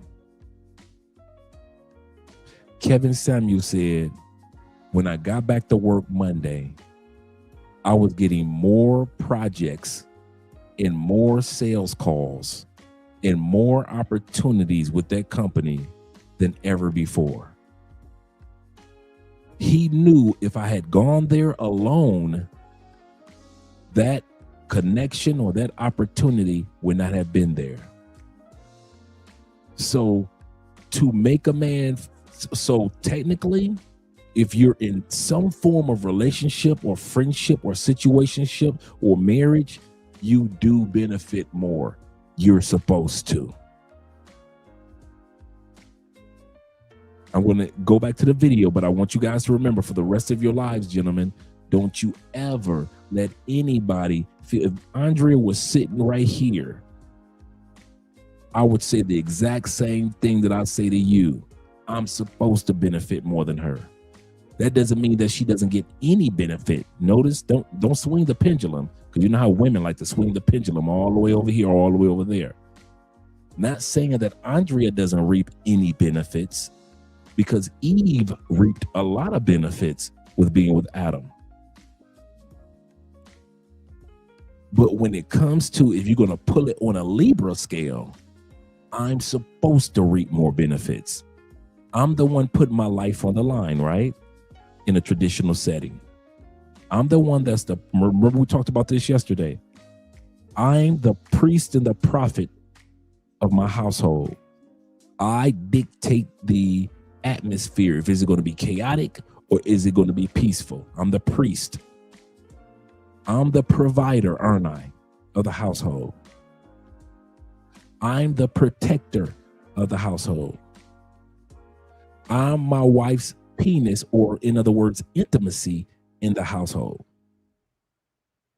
I'm the priest, provider, problem solver, protector, penis.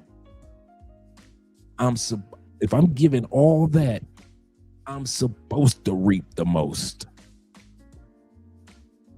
Because if anybody cracked that door, I'm the one that needs to jump up and put my life on the line, not her. So in other words, to end it like this, I'm supposed to get the big piece of chicken. I'm supposed to, don't you ever feel bad for getting the big piece of chicken. I'm supposed to get the last slice of pizza. I'm supposed to get the last drink of the drink, of whatever elixir you're drinking. You're supposed to. You put too much on the line as a man that women normally in a tradition. I'm talking about a traditional setting. In a traditional setting, that's why you don't hear traditional women complaining about the man getting more. Traditional women will tell you he's supposed to. He's the priest, the provider, the protector, the problem solver, and the penis of this household. He's supposed to get more. And I'll ride that to the day that I die. Don't you ever let these women shame you, make you feel bad. You watching these panels and they try to make you feel bad for getting more or being treated the way you treated in a relationship or a situationship or in a marriage. I don't care if it's your girlfriend. I don't care if it's your jump off. I don't care if it's your side chick. I don't care if it's your wife or wives. You're supposed to be treated well. You're supposed to. Let's get back to the video. T-Mac said, he said the husband is the head of the house as Jesus the head of the church. And did not Jesus give his life for the church? And you're expected to, if anything happens, to put your life on the line for your wife, your kids, your girlfriend. If you're walking down the street, you're supposed to get the big piece of chicken. Y'all better be getting them big pieces of chicken instead of eating chicken wings. That's the problem with the black man. We now the black man, he like the chicken wing. He just happy to get a thigh. Your job is supposed to get the whole chicken breast. That used to be, we were James Evans coming through the door. And we got the big piece of chicken. Now, not so much. Don't you ever feel guilty. I know I'm kind of harping on this, but I really want you guys to realize you're supposed to benefit more.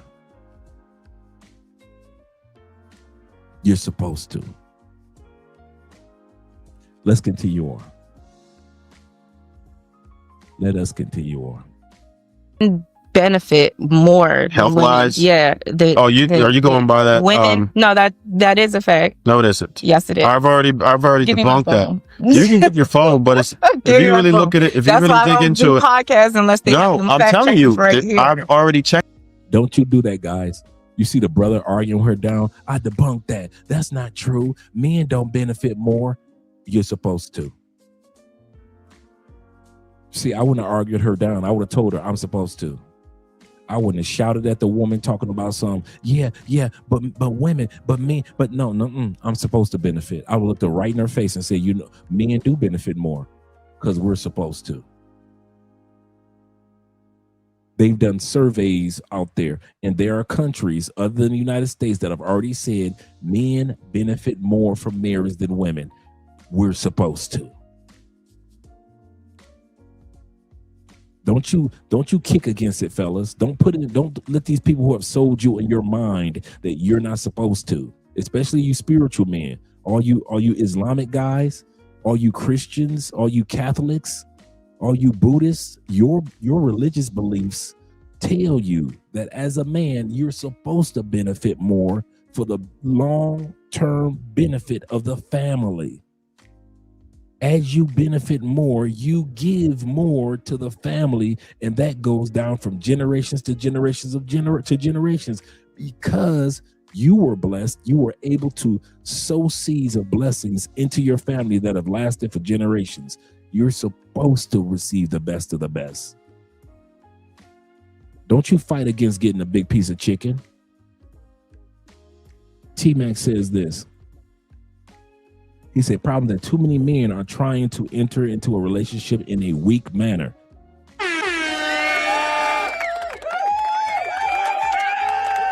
That is so true. That is so true. He said, don't establish standard. He said, it's too late to establish it after the fact. He said, I demand respect from any of the women in my life. Absolutely correct. And that means any woman. I was talking to Andrea about something. I often mention this to Andrea. Let me go to the next part with T-Mac first. He said, too many of these women listen to their single friends who can't keep a man. This is true. What I was about to say is I often say this to Andrea. Men appreciate love. Men demand respect. Men appreciate love. Men demand, need, desire, want respect. We have one yearning that is stronger than our sexual desire. Our yearning for love, we can get that from God. Our greatest yearning as a man will always be respect. If a woman respects you, she's not yelling at you in public. She's not arguing with you in front of the kids, is she? She's not emptying out your bank account if she respects you, does she? She's not cutting up your car or cutting up your clothes if she respects you. no matter what you do. I don't care if you cheated. I don't care if you lied. She respects you enough to know I might leave him, but I'm not about to cut his clothes up or set his car on fire. Men, don't look for a woman that just loves you first. You'll find a woman that loves you. Put a 1 in the comment section, guys, if you slept with a woman that loved her man while you were sleeping with her. She was cheating on her man. She was cheating, but she was still sleeping with you. She talked about her husband or her boyfriend while y'all were laying in bed or while y'all were in your car or in her car. She talked about her husband or her boyfriend over dinner with you. You could see that she was truly in love with her husband and her boyfriend while she giving you head in the back of a car. So all you guys that are looking for love, don't look for love only. Appreciate love when you get it from a woman. I'll say that again. I say that word on purpose. I often tell Andrea this. Men appreciate love from a woman. We live by the love that God gives us, which comes in the form of our maturity or wisdom. But we expect, with no broken condition, respect. Anytime I can sleep with your woman, I don't care if she loves you. I know she doesn't respect you or the relationship. I can bust nuts on your woman's back all day long, and she could be madly in love with you. She can get up, clean herself off,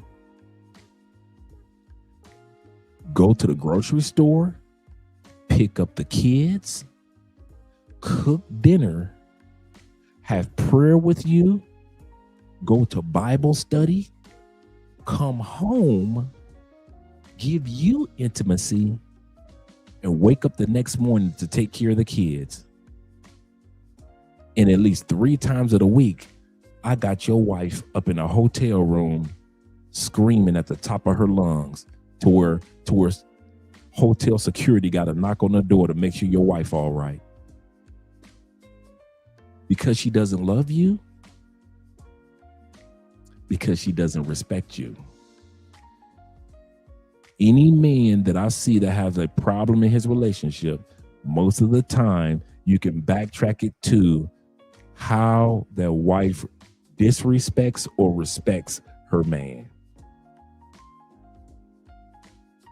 How she talks to you, how masculine she is, how feminine she is. Some of us have had girlfriends in our lives that were so disrespectful, but because she was so sexy, we kept her around.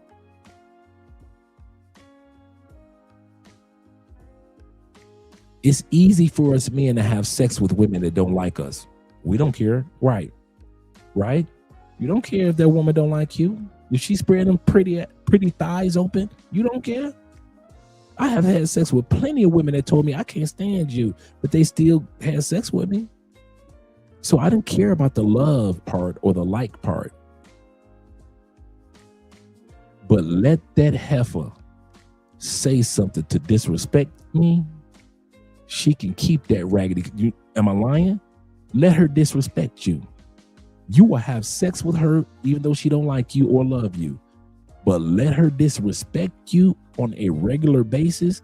You could tell her to keep your coochie, keep them pretty lips, keep them pretty eyes, and get the hell out my house. You can get your pretty butt right out my car. You ain't got to sit in this car. You think you could talk to me like that in my car?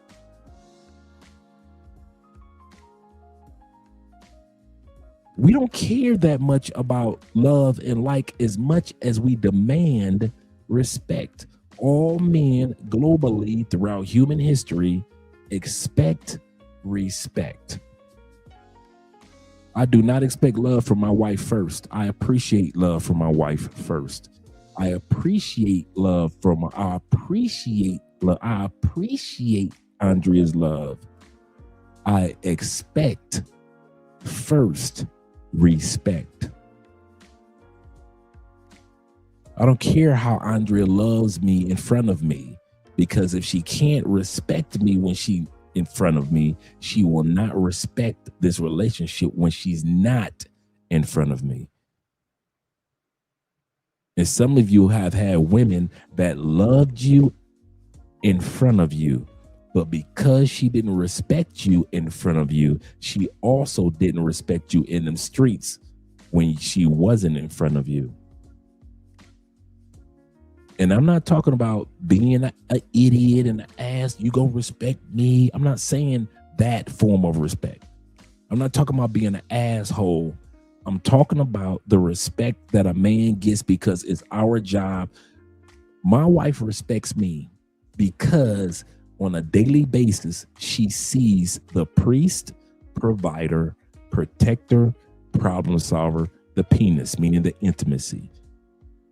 Because she see the 5 elements of a man, the 5 elements or the 5 deadly venoms of a man, daily, she knows to respect that. She has something to respect. In other words, that could be taken away. I don't have to be this ass or jerk or beat on my chest. I'm the man of the house. I don't have to do that. Every morning, as long as I wake up as the priest, as long as I wake up and showcase that I'm the problem solver, as long as I wake up as the protector, as long as I wake up as the penis or the intimacy of our relationship, she respects what she sees daily. Some of us don't show this daily, and that's why your woman doesn't respect you. And she might go somewhere else and get the penis.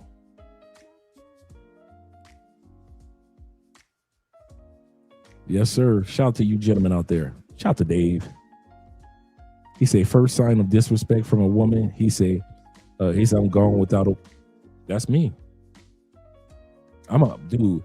As much as I talk, when it comes to breakups, I'm quiet. I don't do arguments. My voice tone gets really low and monotone. We're not talking long. I'm packing bags. I don't have time for the because of I don't need closure. So I'm not one of those guys that be like, well, why did you do this? Or why? I don't need that. You did it. That's all that matters. Some of you guys, you need closure. That's cool. Me, Andre,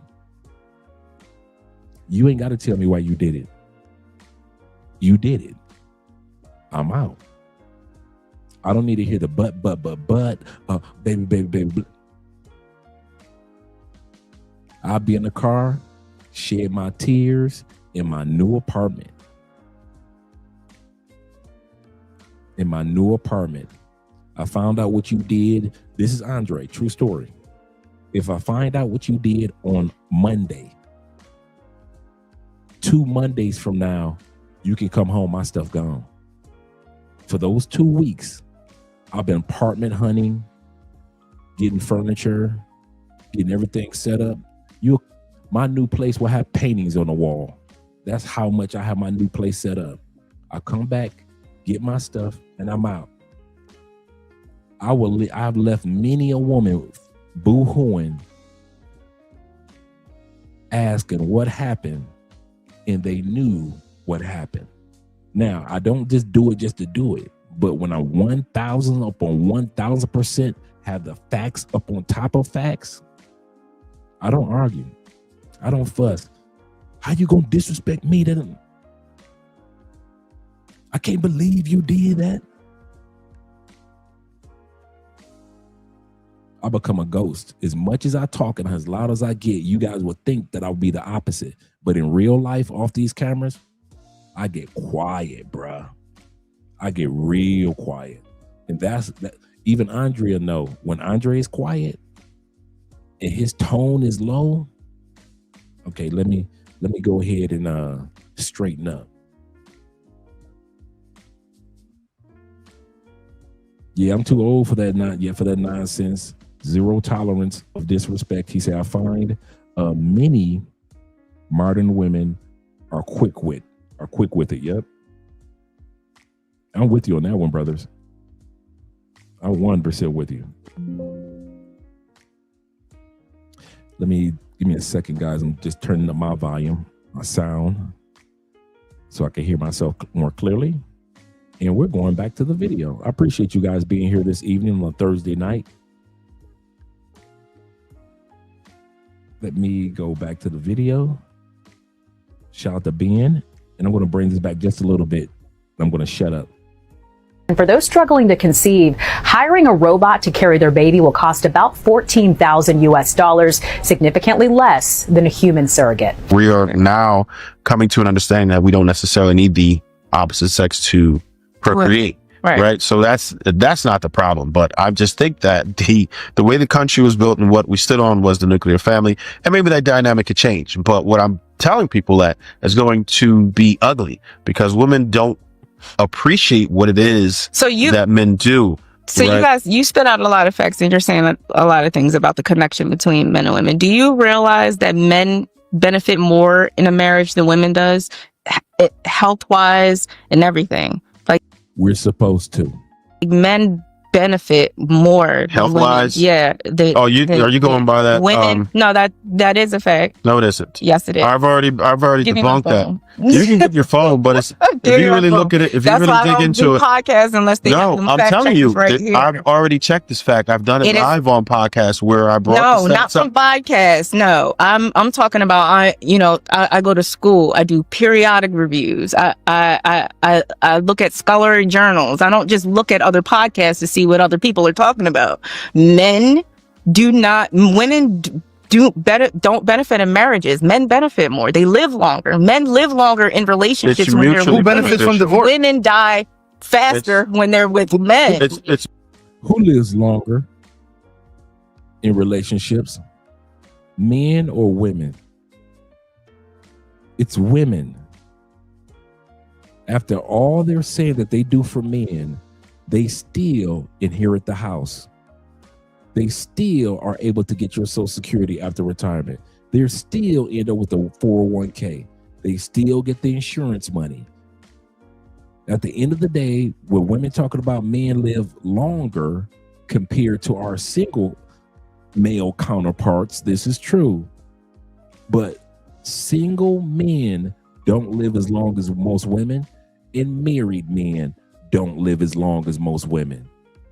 So this myth of because I live an extra 3 to 10 years more, actually 3 to 5 years longer than my brothers who might be single. Okay, I got an extra 5 years. I appreciate that.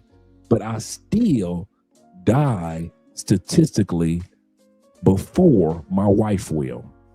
Just like a single man would die statistically before most women, because the male body deals with so much stressors, or so many stressors throughout life. Our bodies shut down before women bodies shut down. So technically, if you compare it to living longer, whether you're married or you're single, we don't outlive women. But she's trying to make it seem like, or sell it as if we do. But we only outlive our brethren who are single, and that's only about 3 to 5 years. Mutually, no, that's not a fact. That's a lie. That's a fake. 1 second, because I'm telling you. Go ahead. That's why I don't like going to podcasts that don't have fact checkers here, because that's what niggas do. Now, a lot of men are like, you know what? Fuck all of that. I'll stay single forever. Salute. I am not telling you guys to get married. And if you do get married, I'm telling you to get a prenup. But what I'm telling you is, if you adjust your expectations and you protect yourself, being in this type of relationship with a human being for however long it lasts, if you're lucky, it can be one of the most rewarding things of your life. And this is me telling you this as a 20-year divorce attorney. So when you ask me, Charlie, if there are any benefits to man, being married, it's yes. But it depends, and you got to be lucky. Guys, for you to be in a successful relationship, you only need a few things. You need, shout out to Enoch. You need to be able to choose your woman wisely. You yourself need to be marriage material. There's so many men who get married and you're not marriage material. You are not cut out for marriage. Shout out to my brother AMS. Y'all know AMS. What did AMS say? AMS, Alpha Male Strategist. He said in one of his videos that the best relationship that he's ever been in, the best relationship that he's ever been in with a woman, do you know what it was? It was sexless. Really? The best relationship that he was ever in was sexless. Why was it sexless? It didn't start out sexless. It ended sexless, but because of him. He is the type of man that needs variety, with sexual variety. And he found a woman who he just, I mean, their personalities just jived. But day after day, month after month, he found himself becoming less sexually desirous of this woman. It wasn't her fault. It's not like she got fat or anything. But just his personality, he needed variety. And that came to a point in time where she would get naked and, I mean, you hit it 1,000 times. This is a man who is not cut out for a traditional marriage. It doesn't mean that he's a bad person. It doesn't mean he's not a bad man. It doesn't mean he's not high value. But it means the institution of marriage is not fit for him. Some of y'all, college is not fit for some of y'all. Some of y'all, the military is not fit for some of y'all. Some of y'all, YouTube is not fit for some of y'all. Some of y'all, having kids is not fit for some of y'all. Some of y'all, marriage is not fit. But you don't know that. You don't know your personality. You just think, I love this girl. Look at her titties. I don't want the titties to go away. I'm going to marry her. 7 years later, she's cashing you out. Your shit's ruined. You should have never got married in the first place. Facts. But you don't know that. I'm telling you guys things that y'all don't, no one really considers. No man asks himself, am I fit for the institution of marriage? That is a question that men do not ask themselves. Like, I know so much about this. I've just seen it for 2 decades. I've seen it my entire adult career. So, for you to have a successful marriage, you need to be able to choose properly, vet your woman. You yourself need to be cut out for the institution of marriage. You only need one more thing. You got the first thing, you chose your woman wisely. You got the second thing, you are cut out for marriage. You only need the third. If you get the third thing, you will 100% have a successful marriage. What's the third thing? Third thing is luck. Lead attorney, after his experience of 20 years, he said the third thing that you need to have is a little bit of luck. A little bit of luck. Because you can be with a woman that is marriage material and you can feel like you're marriage material, but it might not work out. Even though both of you are marriage material, you might not be marriage material for each other. You may be marriage material for someone else. And that's why a lot of us have remarried, but remarried after a divorce. Need a little bit of luck. If you got the first two things, but you don't got the third thing, you're fucked. You're fucked. No one's going to tell you this. I don't know where you're going to go on YouTube. Do a search. Seems like 4-leaf clovers. You need a fucking 4-leaf clover. That is exactly right. Boston Celtics. You need a 4-leaf. If you don't have your fucking lucky rabbit's foot, if you don't got your upside down horseshoe, if you don't got your fucking, lucky side. Man, some of these guys have been watching. They're like, hey, AB, pull out the blue cap unleashed. Like, no! Lead attorney was married for 10 years. He was married for 10 years. They're saying I'm capping. Listen, I'm fucking not capping, dude. I'm telling y'all, I know y'all don't want to hear it. What I'm telling you is 100% facts. True. And to be honest, there are 1,400 of y'all in here. Y'all could combine all of y'all's knowledge of marriage and it would not be anywhere close to mine. None of y'all know about marriage more than me. So this is the gender warfare we got over here. She says she's a vet, right? I am. I'm a motherfucking problem. I promise you. Veterans, she's one of yours. She's one of yours, veterans. Ungovernable. It's over for y'all. And that's exactly what a man of value wants. She's exactly what a man of value wants, an ungovernable woman. Yeah, she's, oh my God. Like everyone's just gonna be a line around the corner of men waiting for that. I want to say this though. You said money do you earn? I earn a lot. I'm an YouTuber. I earn a lot of money. Inside. Yeah. I've been with lawyers. I've been with doctors. Okay. I've been with white men. Wow. She said she's been with lawyers, she's been with doctors, and she's actually been with the mighty white man. Wow. You've been with oh my gosh, she reached the top of the mountain. She's been a white man. Oh my God. That's it. Unfortunately, I'm divested. And you just talked about how we're on the thumb of white supremacy. Yep. And I'll so tell what, you want to control the thumb? You want to control the thumb? You want me to get into it? There was a point in time in my life where I felt like black men were failing so badly. I was very young, so I was 19, by the way, too. So I was a kid. But that I thought that remember that age. She said she was 19. Don't forget that.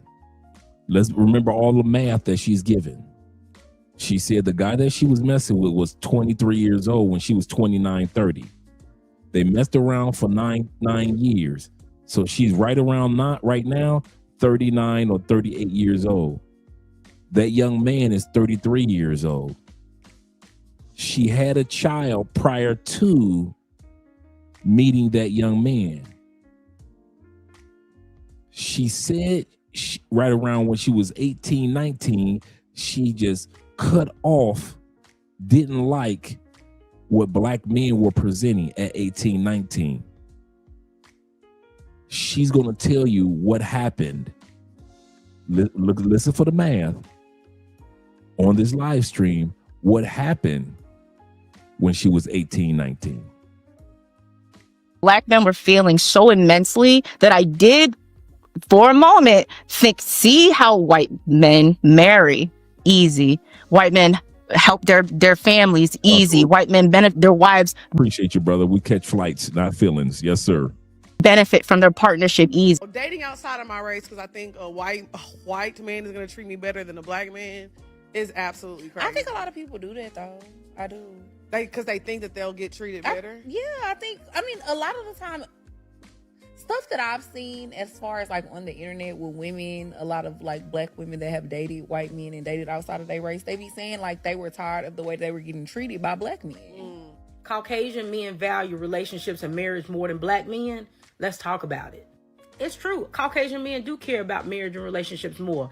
Caucasian women do too. So don't leave off that part. Don't use this as an opportunity to gas up Caucasian men and put down black men.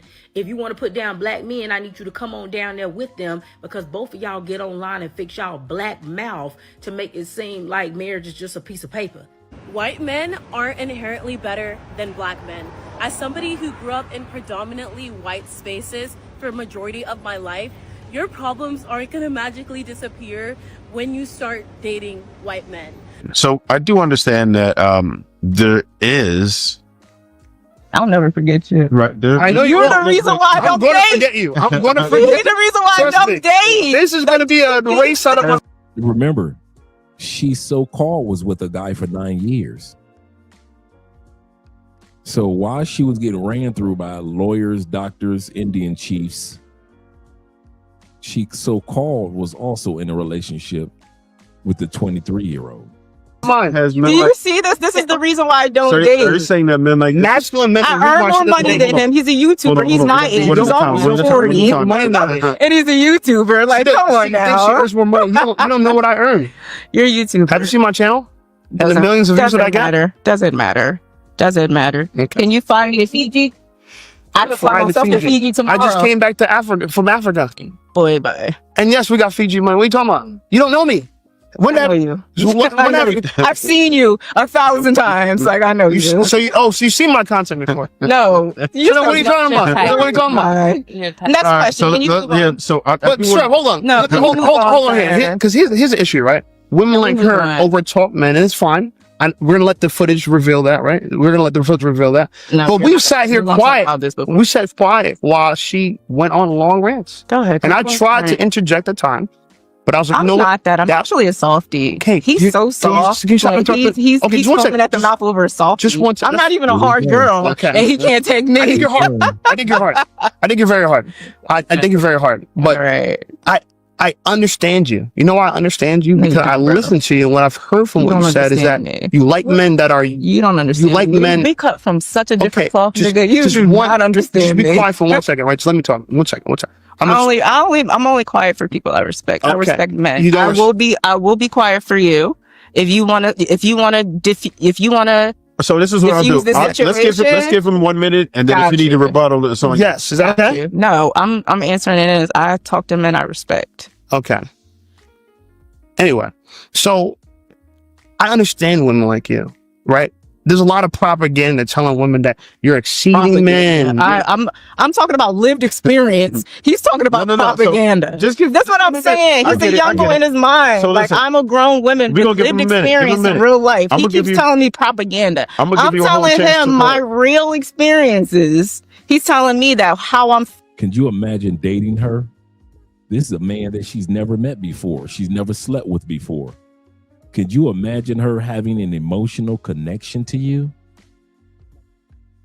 How she'd be in a relationship? Remember we talked about respect a few minutes ago? Men should expect respect and appreciate love. These are the women that get with men that don't expect respect. If y'all wonder why a lot of the women in the black community are wild as can be, are the hyenas, are the angry black woman, one of the reasons is guys stopped expecting respect. Guys expected love. You expected support. You expected sex. But we stopped expecting respect. You're supposed to appreciate sex, appreciate support, appreciate assistance. You're supposed to expect, hands down, nothing more important than respect. If you guys continue, okay, here we go, passport bros.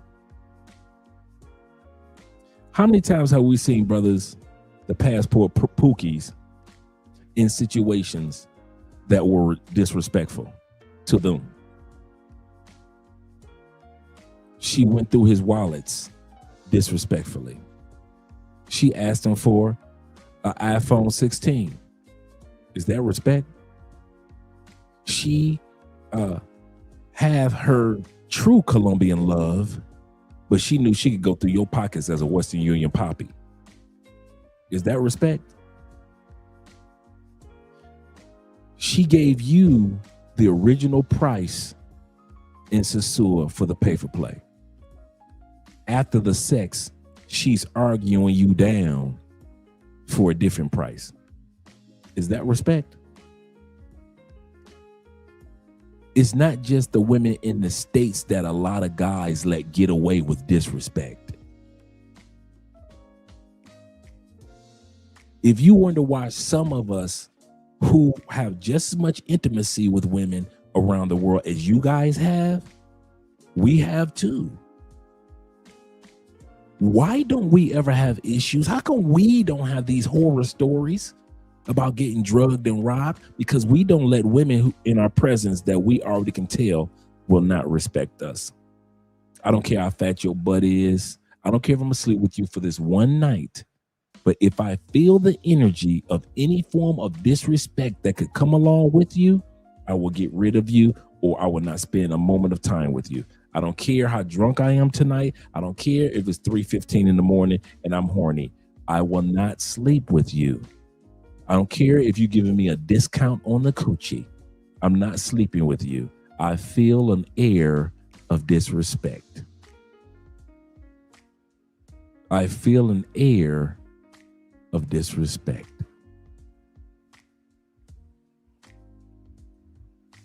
Do not let domestic women and do not let foreign women disrespect you. Perfect example. We looked at a video a few back by about a white dude that got drugged. The Obi-Land guy, the white dude that chased the girl down. They finally found her. Remember that in Medellin? What did he say took place? He said, I invited the woman over, told her, I'm not in the mood to drink. I don't want to drink. Instead of respecting his wishes, what did he say she did? She made a drink anyway. And of course, she put the liquor, put the drugs off in the scopolamine in the drink. Even though the man said, I'm not in the mood to drink, I want sex and I want you to go. That's all she need to be there for. He said she came around the back, grabbed him by his neck, tilted his head back, and poured the drink in his mouth. By the time he was coughing, it was too late. Did she respect his wishes? What was his wishes? I'm not in the mood to drink. Don't make drinks in my house. If I'm not drinking, you're not drinking. But since this was a woman who had no plans of respecting his wishes, she made a drink anyway, walked behind him, tilted his head. Now, this was a big white boy, wasn't it? Big, I think it was from Indiana somewhere. He wasn't a small white boy because he was able to run down that other girl and grab her and hold her tight, right? He wasn't a small little dude, but he still allowed her to disrespect him by grabbing him by his neck, tilting his head back, and pouring a drink into his mouth anyway. So if you guys think that disrespect only happens while you're in the States, I see guys get disrespected all the time overseas. You're in Thailand. How is it that you had $100,000 in your bank account in savings when you first went to Thailand? Met a Thai chick, and within 6 months, your $100,000 is gone and you got a second job. I'm talking to you, my white brothers from Europe. Every time you turn around, it's one of your European white brothers that's getting scammed by a woman in Thailand. She's built a house, she started a business, and ain't none of it in your name. And if you try to claim anything, the courts and the police will tell you, you sent her the money, that was a gift. You weren't married, but she was your girlfriend. And she disrespected you, your money, your bank account, your savings, what you thought that you were going to grow into as a couple. She had no respect for any of that. So passport bros, don't just assume that disrespect for you men are only happening on the plantation. It also takes place internationally. You have to only allow women in your presence that you feel the energy of respect from. If you know that, I don't care how fat her breast is, how pretty her eyes are, if you can sense the energy that disrespect will come with dealing with this woman, she should not be in your atmosphere. There are too many gorgeous women in South America that you can kick this one out your house, out your Airbnb, and replace her with another woman in 20 minutes. So don't try to come to me with the scarcity mindset. Oh man, Dre, she already here, dog. You mean I need to kick her out and go get another one? Yeah. Because if you let the habit of disrespect occur in one country, you'll take that habit of allowing women to be disrespectful with you around the world. And that's the problem with a lot of men. And that's why women feel comfortable in the United States of talking to you any kind of way. And then women in other countries feel comfortable with treating you, not me, treating you any type of way because they don't respect you. Not that they don't like you, not that you ain't cool, but because you give no energy of why they should respect you. T-Mac says this. He say Latin women lose respect for you if you are too accommodating. This is true. Too accommodating. They expect the man to be stern with them. Absolutely correct. Absolutely correct. And if you think that I don't have my moments where I have to be stern, you got the wrong dude. If y'all think that Mondria and Andrea relationship is just based off of love crossing borders, it's also respect crossing borders. It's also borders that I have crossing borders. You guys will see us on camera and you'll see us solidify, and everything that you see about us is honest. We're a good couple. We really are. But he's absolutely correct. Being here in Colombia, you do have to put your foot down on certain standards. Like I said, you don't have to be a jerk. You don't have to be loud. You don't have to be disrespectful. But they do expect you to be a man about yours. And if you aren't, most Colombian women, he is 100% correct, will not respect you as a man. And from being around Andrea's dad and uncles and everybody else in the family and her brother, I see these men in 30-year marriages, 40-year marriages, 10-year, 15-year marriages. And they all have that stern gene. He is not kidding.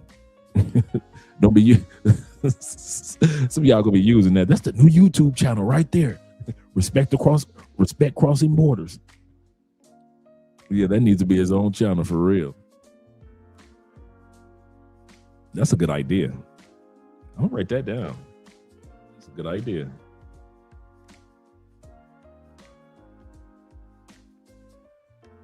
Seriously. That's one of the things that keep our marriage solidified. Not just the love part, the respect for each other part does, I would say, even more. I don't take for granted anything that Andrea says. She doesn't take anything for granted that I need or desire or that I want or standard that I have. I don't take her boundaries for granted.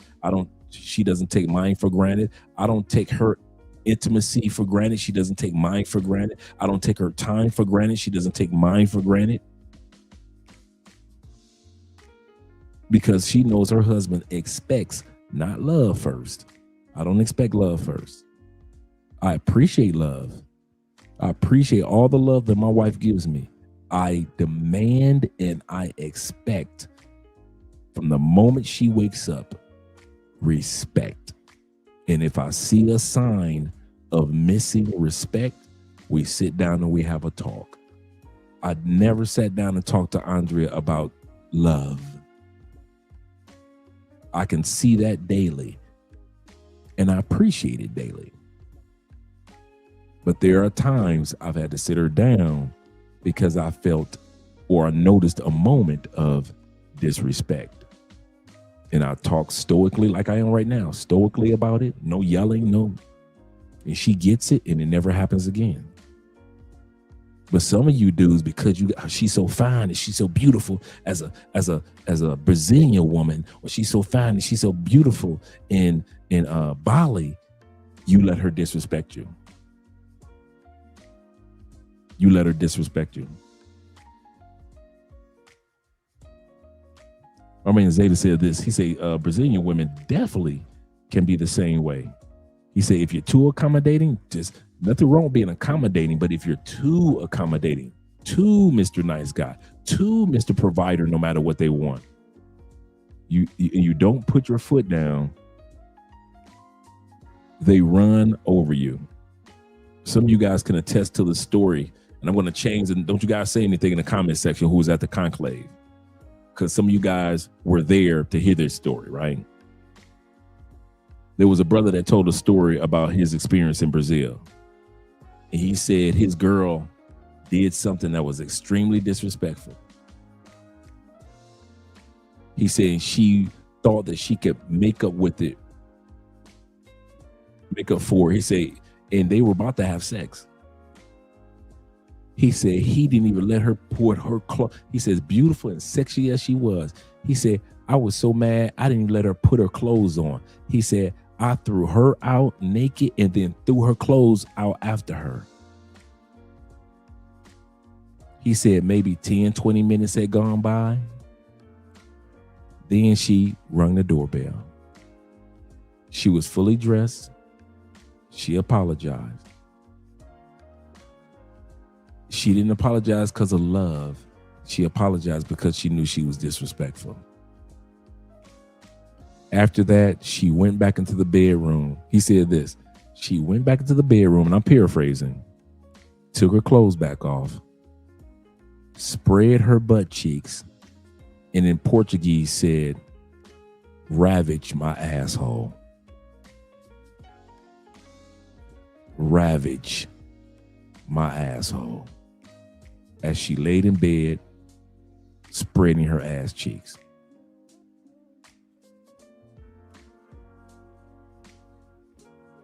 Some guys would be too nice, and that ravishing wouldn't have taken place. He's 100% correct. You cannot be too nice to foreign women. They do not. Come on, Ronan. They do not.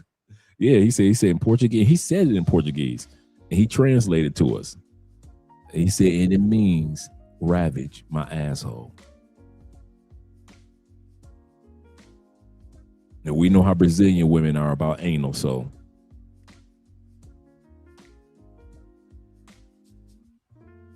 if a woman thinks that she can get you to the point where you're scared that she'll walk away or she'll be mad at you, I don't care if Andrea gets mad at me. Brother, you think it's been times Andrea has not been mad at your boy? Man, I could care less about if Andrea gets mad at me if I know I'm in the right. Now, if I'm in the wrong, she's right. And I'll apologize. But if I'm 100% in the right and I say, we're going left today, we're not driving right, we're going left. And she might sit there, arms folded, angry. But because she's a Colombiana and a Latina, it's par for the course for her. A man of standards and a man of respect is par for the course. And then after about 5-10 minutes, she's sitting up there just listening to music, playing with her cell phone. Blah, blah, blah, blah. Yeah, at the conclave. You know what I'm talking about. Don't say anything.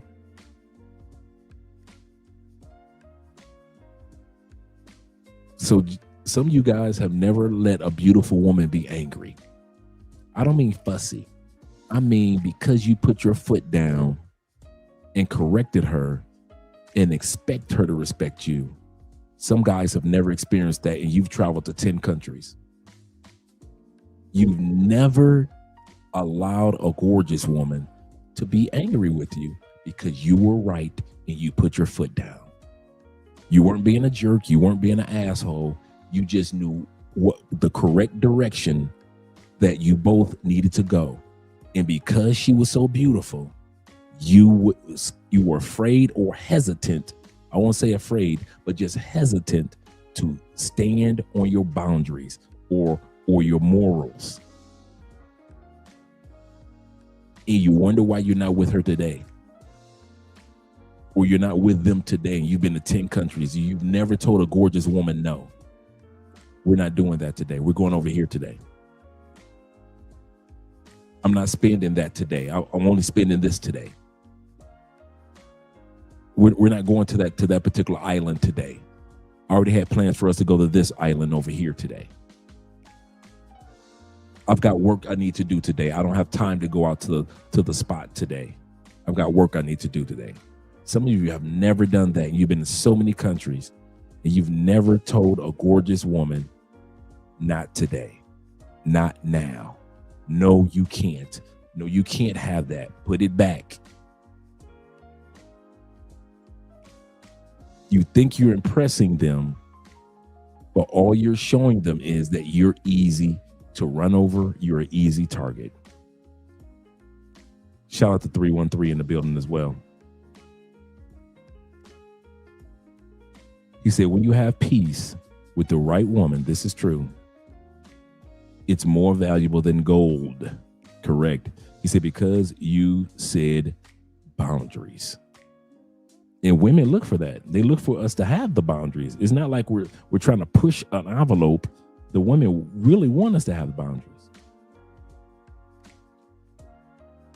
Shout out to my man Deron. Shout out to you, brother. Deron T. Good evening to you. T-Mac says this. He said, when they return, he said, I just told them I will never tolerate disrespect. I've never heard a man say, I will never tolerate lack of love. I will never tolerate lack of hugs. I'll never tolerate lack of money. We don't talk like that to women. What do we say? I will never tolerate disrespect. You can love me tomorrow, but you're going to respect me today. Say that one again. Even in our marriage, and I'm not a harsh, demanding, I'm kind of like a low-key, kind of like laid-back husband. I'm not super demanding. But as for Andre, my personality, you can love me tomorrow. I don't care. But I'll be damned if you ain't gonna respect me today.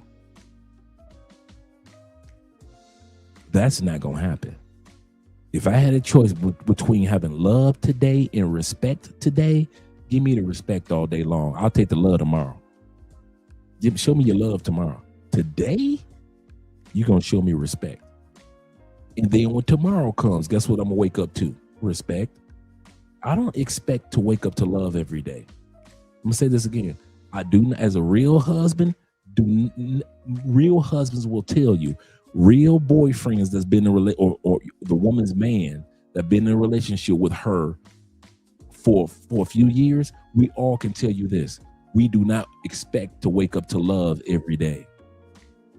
There are days when your woman just don't feel like being lovey-dovey, but you expect to wake up to respect every day. I don't care if she on her period and got moods. I expect respect. I don't care if she's got flowers and butterflies and enjoying the day. I expect respect. I don't care if she feel like cooking or don't feel like cooking. I at least expect respect. I don't care if her girlfriend's talking like, girl, you should this. I don't care. I'm serious. I expect respect. That's what I expect. That's what I expect. Zeta says this. He says, the Bible says it's better for a man to be alone than to be around a mad, the Bible says, cantankerous woman. Nowadays, when women, he said, when a woman gets mad at me, I think about that verse and I enjoy my peace. Absolutely correct. I let them alone. Yes, sir. Black Hat. Shout out to David in the building once again. Iman said this. He said, Aretha Franklin already told y'all. He said, all I'm asking for is a little respect. RESPECT. He said, love Nothing but devotion. Absolutely correct. Absolutely correct. Let's get back to the video, gentlemen. Let's get back to the video. I'll bring this back just a little bit. So we have the black feminist sister, and you see the other sister, her friend. This is her friend. This is her friend. The one in the white coat was the one that brought her on the show. But you'll see how her friend actually is toward the end of the video. Oh, I'm answering it as I talk to men I respect. Okay. Anyway, so I understand women like you, right?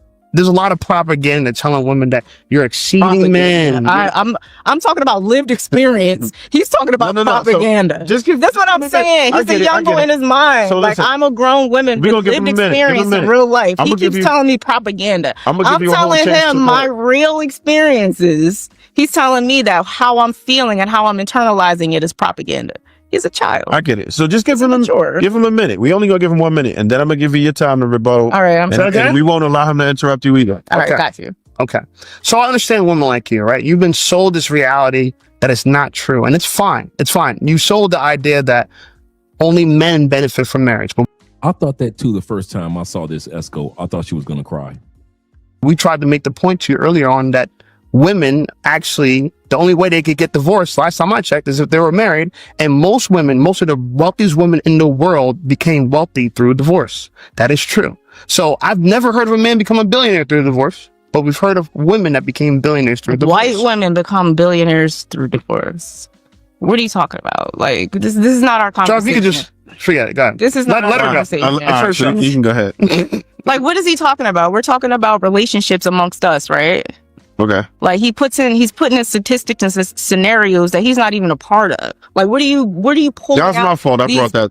Oh, okay, yeah. I don't understand what you part of. We're talking. I was going that direction. We're talking about real people. That's why I don't like talking to YouTubers. I'm a real person. I pay taxes. I'm an everyday average person. I'm a civilian and I'm a vet. Like I understand the military life and things like that. Like I want to have real conversations with real people. About real concepts. And YouTubers, we're from Mars. We're not real people. So how about this? How about this? I just don't respect anything. We do understand. I feel like I've done so much more. You don't know me. What do you keep telling me? You keep telling me about me. You don't know me. Hold on. Let's get past that part because like you're screaming it. Look at you. I don't think that's going to really go anywhere. But I do want to get somewhere with this, right? Mm-hmm. So if we're saying that there is something wrong between the relationship dynamics between men and women, how is it possible for us to bridge the gap? We can't, because if she wants to lead, men won't follow. Can I answer your question? Can I answer your question? We're gonna let her go. Then you got it right after. I think we're gonna let her go first. Oh, go ahead. Yeah. Sorry. Yeah, no. So I think the problem with that is we have to be realistic about whether or not men are capable of leading, because we're not going to just go blindly follow after someone that we deem incapable. So it's a lot of these men that sit here like, follow me, follow me, follow me. A real leader does not have to tell you to follow them. You're going to see the way they lead and naturally fall in line. So the problem is a lot of these guys, they want to be like, oh, I'm a leader. And the reality of it is you're not. And you wonder why these women are not following you is because you're not a leader. You're not even showing none of these characteristics. It's the delusion of the reality that men are. I have women that follow me. There's this delusion of a reality, and I feel like that's another thing that isn't conducive with the real world anymore. It's a difference between women and females. So rules I feel like everything. That's a difference. Money rules everything. It's getting so cutthroat out here. I'm glad you said that. It's getting so cutthroat out here that money is over everything. Your mentality. The Bible warns us several times about worshiping money. The Bible tells us that money solves problems. It does tell us that. The Bible talks more about how to make money than it talks about heaven and hell combined. A lot of people don't know that. The Bible talks more about money and investments than it talks about heaven and hell combined. So the Bible does talk about the importance of money, but one of the things that it does say to the she demon, you're not supposed to worship it. It's just a tool to be used through life. It's not life itself. And for some of these ladies, it's life itself. Shout out to our brother Evan for being the sponsor of the evening, one of the sponsors. Appreciate you, brother, with the $50 love. He said, I've demonstrated. I'll tell you why I'm laughing, because I'm always about to, whenever I get ready to read something from Devin, always about to know I'm about to read something with a hint of wisdom. Here we go. Let's gleam off of this, gentlemen. He said, I've demonstrated to women that my career comes first, my way or the highway. And I have other women on my phone. When they realize that I'm a player, they constantly try to see me, and I try to, and they try to scare the other women off. I love being a player, just like lead attorney was talking about alpha male strategies.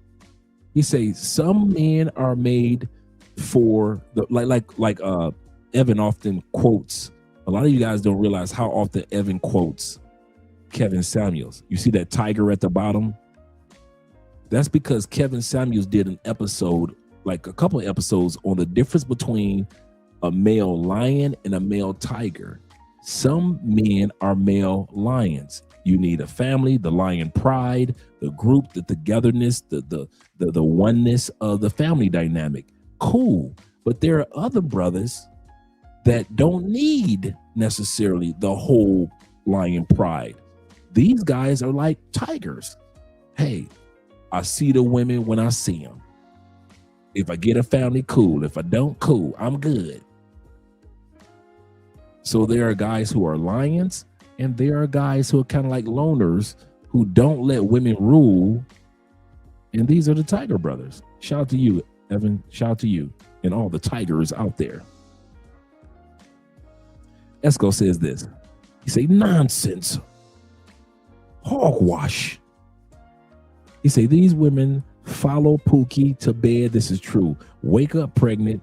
Hell, these women will follow other women, knowing that they aren't doing well at all, that well themselves. Shout out to producer For Real in the building. He says it's the delusion of the reality. She is so stupid. I believe her delusion comes from pain of being with that young dude for 9 years. Remember when she was already hurt by brothers by the time she said she hit 18, 19, she was dating white men because she was hurt by brothers.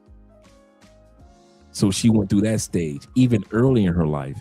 And then think about it, by the time she hit 29, she meets this young dude who starts dating her. He's 23. They dated for 9 years. So right now he's like 32, 33 years old. She's 38, 39. That didn't work out. That was tempestuous. The relationships that she had with white men didn't work out. Remember she said she went with white men for a couple of years. That didn't work out. Now she's pushing 40. She said she was with doctors, lawyers, and Indian chiefs, right? So all the men that she slept with didn't work out. So when she was a jump off and her sneaky links didn't work out, being with white men didn't work out, the black men that she was with during a teenager didn't work out, the guy she was with for 9 years didn't work out. So no matter, she's going to talk about how much money she has and how much she makes every year, but none of it matters because nobody wants to keep her. And we see why. We see why. Zeta says this. He said, being with a younger man or younger dude is on her. Don't blame him. She could have left. Now she want to come back to black men. Absolutely correct. Ronan says, she dated him because she thought that she could control and or manipulate, control them. Absolutely correct. That masculine mentality from the military. I kind of picked up when I was going to show this video. A lot of you military men could understand that type of demeanor. You guys have seen it before. Esco says this before we go back to the video. He says, it's funny how she was pumped and dumped by white dudes, but her beef is with the brothers. With the brothers, though, we're the problem. Of course, she's not the problem, though. She's such an angel. She's such an angel. And money. If you're not on the same page in regard to how to overcome these obstacles that are amongst us during these unprecedented times, nobody has ever seen things like this in this country and throughout this year. I agree that women feel like money is their god. Money is their god. They worship money, and this is the problem. Because money gets you out of fuck niggas like this. You don't have to deal. You don't have to deal. You have the choice to live in your own truth, be in your own energy, and do the things that you want to do until you die without ever having to deal with the counterparts. Right. Like, do you believe that the men of value, that these top nine... What men of value? Nobody cares about those men. Men don't. It doesn't matter. Bad bitches don't put men... You're not a bad bitch. You're not a bad bitch. Calm down. But do you believe the men that make more than... You are a coward. You're a coward. I know gangsters. No, listen. I want you to understand something. I know gangsters. I told you this before. I know gangsters. What does that mean? And I'm looking you in your eye right now. You're not. I'm not a gangster. Nigga, no. I'm not a gangster. You're not a gangster. Now she's threatening him. I know. Excuse me. I know gangsters. I know gangsters.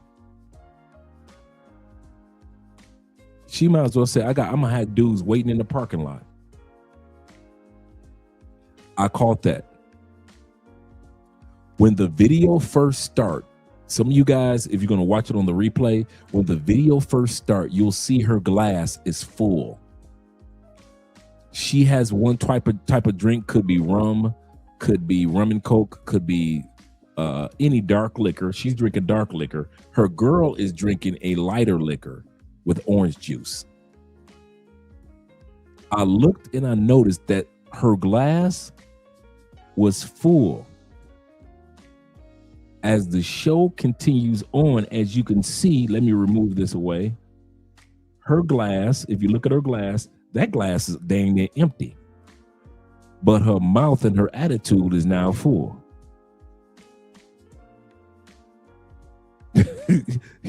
That's what it all was. My man calmly said, what did he say? He said, calm down. You're not a bad bitch. Calm down. You're not a bad bitch. Shout out to my brother Dave. Dave said this. Dave said, not an excuse. Even G.I. Jane was a lady to her man. This is true. This is true. Shout out to you guys. This is funny. This is funny. And you're also a coward. Why are you upset? You don't like women. Because I don't. Women. Because no, I you love don't. black women. And Dark you're skinned so women. insecure. I love dark skinned black women. You're inadequate. I love dark skinned black women. But I don't like masculine women. I'm not masculine. I like I'm dark telling you skinned the black truth. women. You're a child. You're a child. Okay. You're a child. You're allowed to say that. You're a child. The point I'm trying to make. You're a child. Where's the men that make $9,000? You're a child. That want to date this. I have. Who wants this in their household? Who wants to come home to this? Whatever. I don't think she's evil. I don't think she's evil. I think she's really, really hurting. I think she's really in pain. You can see it in her eyes. It's written all over her face. I don't think she's evil, man. You know, we know evil. But this woman, she's speaking out of pain. She hasn't, the person who she wants to yell at is the white man that dated her and let her down. The person that she wants to yell at are the black men that hurt her when she was in her teens. The person that she wants to yell at is her baby daddy who didn't marry her. Remember, she said she has a daughter. The person who she wants to yell at is the young guy that she was with for 9 years and it didn't work out. So she's using this guy as the current punching bag of pain. You know, we know evil women are just straight evil. But this woman is full of pain. It's Who wants to go into it? Thank you. All right, wait. Okay, time out. Who wants to go into it?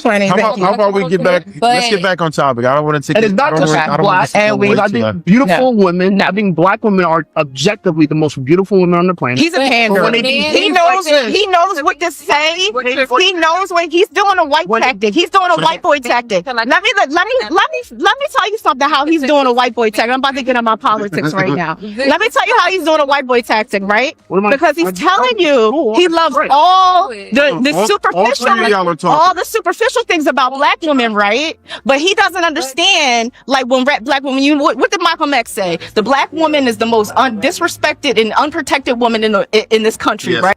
You do know that Malcolm said that almost 80 years ago. Well, actually 60, 70 years ago. What type of women sisters were walking the earth at that time period? Was it when Malcolm said the black woman is the most unprotected women in America? Were sisters traditional women that he was talking about that needed protection? Were sisters feminine women that he was talking about needed protection? Were these not fit and friendly sisters that needed protection? Or were they feminists and overweight and disrespectful and couldn't smile and wore bonnets and wore weaves?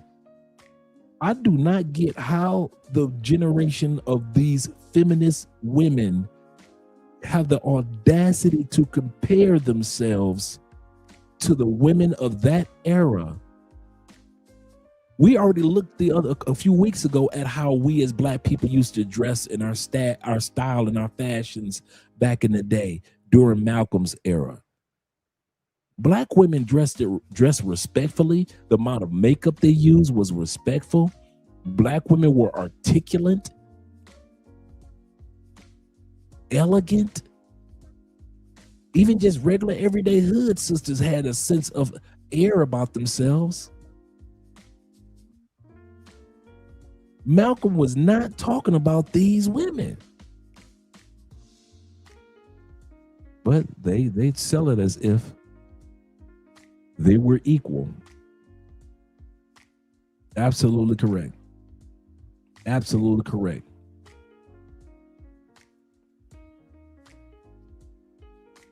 That's the funny part. They quote one part of a speech that they probably have never heard.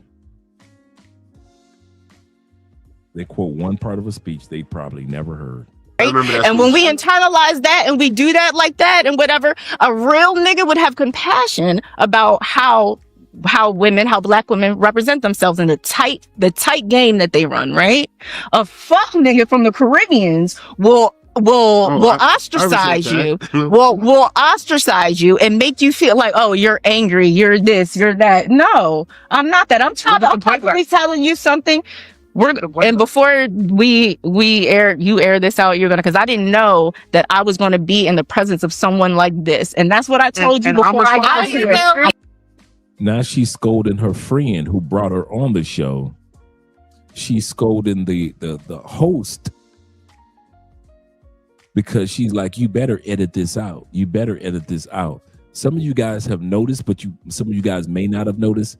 This is the third time on this stream that she's told him, I either want to see this video first and or you need to edit this out. Some of you did notice that she did that, but this is the third time that she's told him, edit that out. He said, wait, catfight. Now she's coming at her friend. You don't like these fucking type of niggas. I told you that. And a girl laughing like it's funny because a girl has seen her act a fool before. I caused you to behave. I'm going to Grenada. I'm moving. That's what Grenada. It's called Grenada. He said, I'm moving to Grenada. Where is Grenada? Great Canada? Have anybody ever been to Grenada? I know we travel a lot, fellas. Have anybody been to Grenada? Is that the grandparents of Canada? Grenada? I'm gonna bring it back. That's what she said. I'm moving to Grenada. I mean, what continent is Grenada? My man said, do you mean Grenada? I'm moving to, come on. Oh, hey, I'm not saying everybody in the military left the country. Let's put it like that. Not everybody that was in the military left the country. But, you know, you should at least know, if you're in the military, you should know something about the continents that you've gone to and a country that you plan on moving to. He said that liquor is talking international. She said, I'm moving to Grenada. I'm telling you, we need to get some Grenada Passport Bureau t-shirts made. So when we go to Grenada, maybe Grenada is out there where, you know, it's an island out there in the Philippines. Maybe they got the Grenada Island. Fearless and I had the same chick on the show, asked the U.S. to remove the episode. Oh, had a chick on the show. You had her on the show. Had the same chick on a show and asked us to remove the episode because she didn't like how she sounded afterwards, Andre. Wow.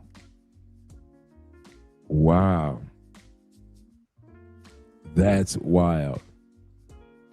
She said, that's the sisterhood for you. They see stupidity and they laugh and cosplay and co-sign it. Yes, they do. They will co-sign it. He said, I thought I wouldn't even want to be associated with such low-class behavior. Oh, you're saying not her, but a chick like her. Okay, cool. A chick like her. He said, while she's moving to Grenada, he said, he's moving to Grenada.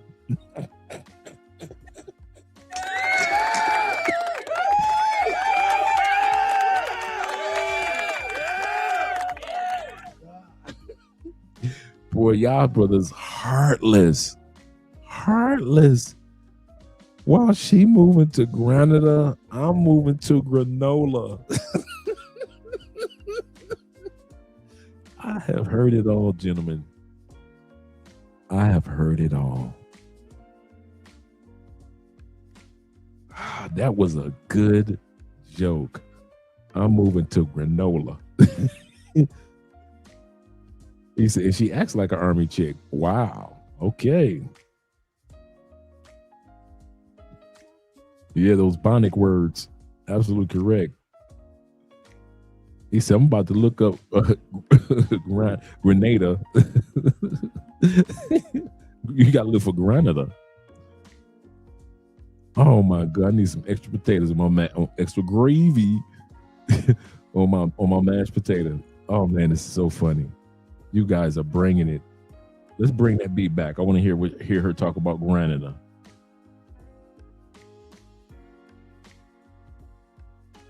See how she looking at her friend? You see that glass is halfway empty? All right, wait. Okay, time out. Who wants to? How about we get back? Let's get back on topic. I don't want to take. And it's not just black and we. I think beautiful women. I think black women are objectively the most beautiful women on the planet. He's a panderer. He knows what to say. He knows when he's doing a white tactic. He's doing a white boy tactic. Let me tell you something. How he's doing a white boy tactic. I'm about to get on my politics right now. Let me tell you how he's doing a white boy tactic, right? Because he's telling you he loves all the superficial, all the superficial things about black women, right? But he doesn't understand, like when black women, what did Malcolm X say? The black woman is the most disrespected and unprotected woman in this country, yes, right? And when we internalize that and we do that like that and whatever, a real nigga would have compassion about how black women represent themselves in the tight game that they run, right? A fuck nigga from the Caribbeans will ostracize you. Will ostracize you and make you feel like, oh, you're angry, you're this, you're that. No, I'm not that. I'm probably telling you something. And before we air this out, you're gonna, because I didn't know that I was gonna be in the presence of someone like this, and that's what I told you before I got here. I don't like these fucking type of niggas. I told you that. And I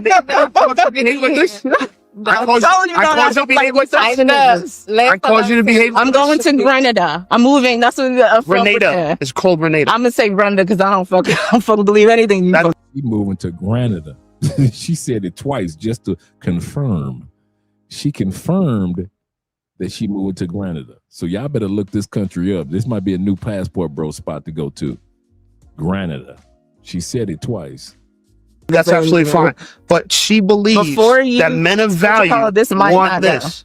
She believes men of value want this. Nigga, look me. First of all, you smell funny, right? I smell funny? Yes, you do. You smell funny, and the niggas that I fucking fuck with, you could never touch. Even the fucking white boy, you lame ass nigga. Are you fucking serious? Get the fuck out of here. Yo. She used the ER.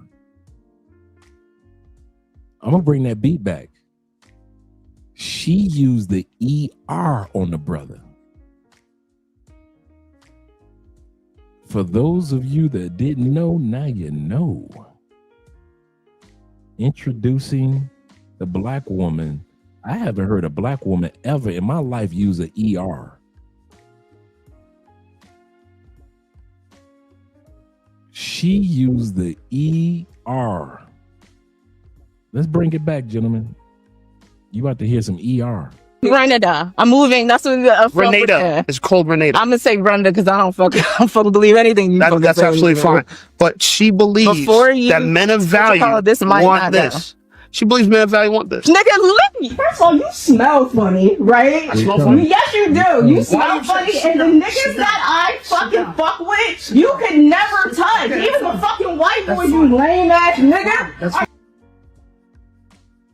She said, even the fucking white boys, you lame ass nigger. You lame ass nigger.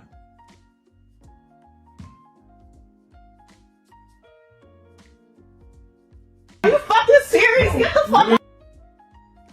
I caused you to behave. I'm going to Grenada. I'm moving. That's what Grenada. It's called Grenada. I'm gonna say Grenada because I don't fucking believe anything. That's absolutely fine. But she believes that men of value want this. Is that what she drinking? Grenada Dry? she drinking Grenada Dry, brother. Is that what she drinking? The Grenada Dry? Known by many, but drunk by few. Dave said, all the jokes aside, what do black women like to put their hand? Why do black women like to put their hands on men when they act up? She put her hands on him. I caught that too. This is just out of control. She mentioned the white boys. As soon as she got done mentioning, and the white boys that I mess with, you can't deal with, nigger. I'm like, what? Like, what? Because a friend know her and a friend set her up.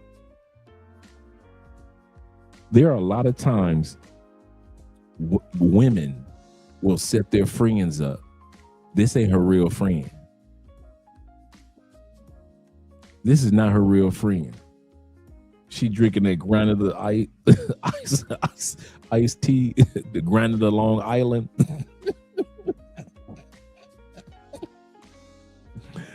the Grenada Long Island. It's a thing. Shout out to Ruthless. You guys are ruthless tonight. Yeah, she's just smiling and cheesing. She set her up. She said, I know how my friend get when she drink. Y'all can get a good show tonight. I know how my friend gets when she drinks. Now he had to be wrong. Now he'd be wrong if he swung back. Absolutely correct. Absolutely correct. Now I see the demon coming out. You guys are correct. She is a demon.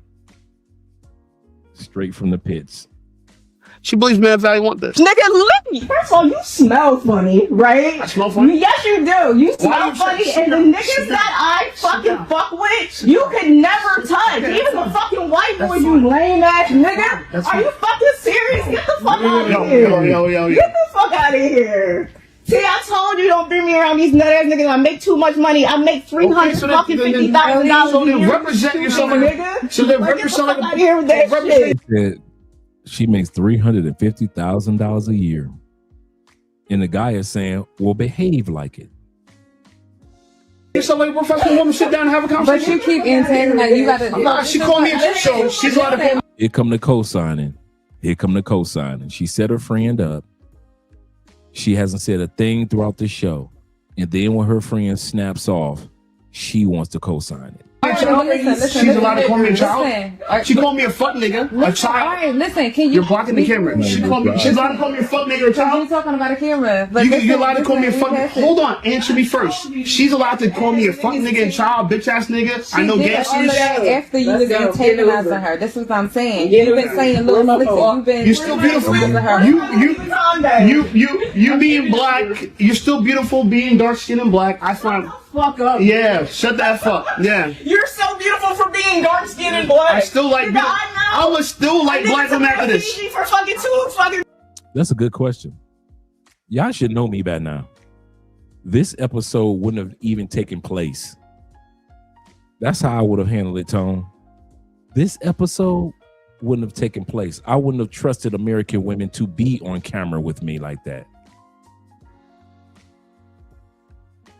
I wouldn't have trusted American women to be on camera with me like that. Last time I was on camera on a panel with American women. Y'all ready? It was Jenny on the Block YouTube channel. This is a few years back, like 3 or 4 years. And it was the first time like Austin had got in that trouble in Brazil, right? And so all the females were just kind of like, the feminists was coming out talking about Austin. And so I joined a panel on Jenny and the Block channel. Now, Jenny's right around the same age. She's in late 40s, grandmother stage of life. But Jenny's attractive. She's an attractive Puerto Rican young lady.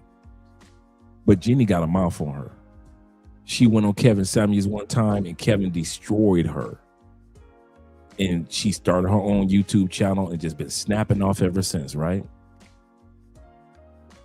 And so when I came on, you know, I'm suited and booted, looking good. And she just started snapping off on me. I'm like, can we stick to the topic? Now, I haven't watched her channel in years. I said, can we stick to the topic? And she, that's right, Will. And she just started snapping off on me in how she was asking the question. Then what about how should a motherfucker like Austin Holloman answer that? I'm like, whoa. Well, we've looked at your YouTube channel and you're using your wife and Whoa. I'm calm. I'm about as calm as I am now. And so she said, well, people in my audience tells me that you talk about black women. I talk about all women. So she started snapping it like she was trying to do Kevin. And the more she snapped, the calmer I got. And she was like, well, if you don't like what I got to say, you can get off my channel. And I said, you're right. Click. And I left. I got emails from people who were like, Dre, thank you. She was trying to reel you in and you did not go for it at all and didn't fall into it. That was probably the last time I was on a panel with American Woman. I don't live there, so I don't let them move me. When I click a button, I'm off the panel. That means lights go out and I can go back to my regularly scheduled life. Just like a lot of you guys. After this live stream, some of you guys that live in other countries, You ain't got to deal with that mess walking down the street. Why? You live in another country. You ain't got to deal with the raggedy chicks in the grocery. I feel sorry for the brothers back in the States. They got to deal with that with the women in the Walmart. You got to deal with them from Macy's to Marshall's. You got to deal with them from Sam Club to Costco's. Even if you're not interacting with them, somehow, some way, you got to be in the vicinity of them while they got their bonnets on at the airport. But those of us that live in other countries, we don't have to deal with that. If we see them walking, we don't even talk to them. Every once in a while, yeah, but most of the time, we don't. So, yeah. I never let it move me. Like I said, I got emails from people afterwards saying, hey, brother, thank you. Thank you.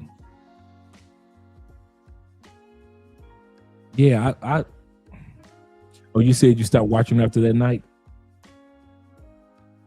Yeah, I was a supporter of hers, man. She didn't start off like that. And then somehow, some way, she just took it left. And as time progressed, she kept going getting worse, and worse. And so I was like, okay. Shout out to Evan with the $20 love. And shout out to all you guys that are donating to the Children's Cancer Foundation on Cash App and PayPal. Evan says this. He say, I avoid these headaches at all costs. That's how I feel, brother. He said, her father's mistake. He said, I bet her dad wishes that he had a son instead. You must have been drinking that Granada Dry. That Granada Dry. He said, foreign women laughing at that's true. Laughing at hyenas. Get the 18 to 25-year-old women overseas. Huge upgrade. He said, my passport, well, it's my best friend. Absolutely correct. It's my best friend. Shout out to you, brother. I agree with you 100% in regards to that. We do not have to deal with the headaches, man. So when the brother asked me, he said, Andre, what would you have done on that panel? I wouldn't have been there. I wouldn't have even had that panel set up. I wouldn't have had that panel set up. That's how strategic I would have been. He said, did you know that there are 2 streams going on for the... Yeah, it is. Because I'm on vertical and I'm on horizontal. I don't know why StreamYard has me with 2 live streams going on at the same time.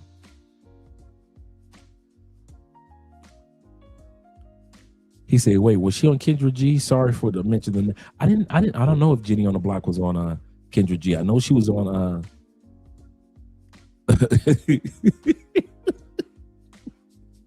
I know she was on a Kevin Samuels episode. Granada Dry and Gina. That sounds like a good elixir. Sounds like a good elixir. He said American women are male haters, not just black male, just male haters in general. He said, I'm staying away from them, brother. He said, I'm focusing on my future freelance digital drawing to leave America. I ain't mad at you, brother. Do you, bro. You're doing it just right. Just right. And E-Man said this before we go to the video. She was trying to make money and she thought yelling and screaming would make her money. It didn't do anything but embarrass her. You see that podcast show, although I didn't pay attention to it, the only time I hear about her show was through other channels. Yep, Jenny. He said, this is why black women be screwed or are screwed. She is a whole mother. That's the crazy part. She's somebody's mama. Thank you for bringing that back up. She's somebody's mother, man. Shout out to Zoom the Thailand. Travel OG. Yes, sir. Shout out to him. Is Richie here? I know I sent him a link. I'm gonna call Richie after this show too. I haven't called Richie in a while. Oh, there you go. I'm calling you after the show, Rich. I'm calling you after the show. He said, "Why are you running from smoke?" Somebody get this fool. He said, "You need to be on panels like these to make your point worldwide. Worldwide.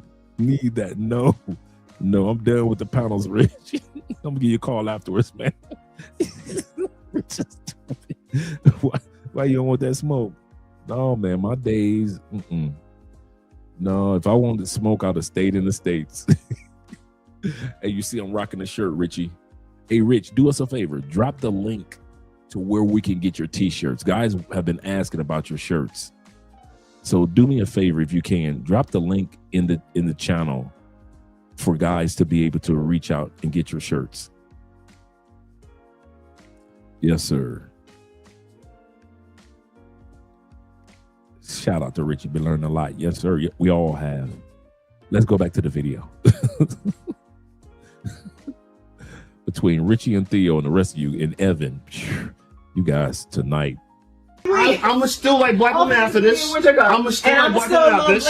Black American men after this. Okay. Black American men, the Malcolm X's. Okay. Fuck these niggas. Yeah. There you go, folks. This is what black men have to do. And we're going back to last year. We're having a flashback, gentlemen, of the same type of behavior. So buckle your seatbelts for the round two. Nowadays, right? And it ain't just about me building a home or cooking your food or ironing your clothes. It's not just about that anymore. Women are using their energies and their powers to get in debt. These women have debt, useless degrees, mentally unstable. Exhibit A, this chick that we're about to get back to right here.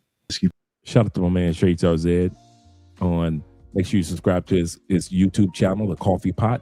Good brother. Listening. things for themselves that women back in the day prayed and wished they could do. Okay, so What, have you seen The Color Purple? nope.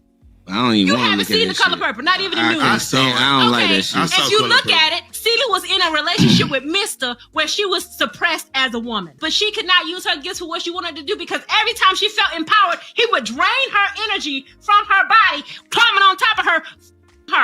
Anytime a man is climbing on top of you and he don't believe in you, he don't believe in your dreams, he'll make you late for your shit. Oh, this one was crazy.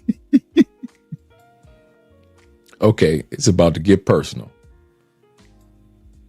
That is a problem. Damn. A woman needs a man that makes her feel empowered. Meaning, if I tell you I got something important I want to do in my life, you are helping me get there to my goal. Because that's what she's supposed to be doing with him. Correct? Mm-hmm. So, Okay. this when Celie left Mr., when Suge Avery came and helped Celie feel empowered as a woman, Celie opened her own business. How come women talk about Color Purple like it was actually really a biography?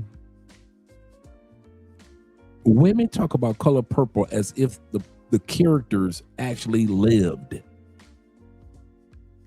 Mhm. Her own business. Okay, who picked them? That's a problem. Who picked them? That- No. it ain't about that. No. It ain't about who picked who. Here we go. What do you mean? Well, you saying he's sorry and all this old bullshit, but you were Nobody magnificent. said anything about anybody being sorry. I'm saying, What but you saying talking he don't about believe in is you. You said he didn't believe in you. women. When you feel empowered as a woman more without a man, you're not gonna really want. But this is what one. I don't understand. Hold on. If This is you what I feel don't more understand. empowered Let me without a ask man, you you're this. not gonna really Let me want ask you this. Why would a man not believe in you? Give me one that would get in a relationship with you and don't believe in you. Plenty of them. Shit, I ain't There never are plenty believed. of men out here who will get in a never did that relationship in with my a woman, life. but sabotaging her at every chance that he gets. What you mean? What do you mean? She's contradicting herself.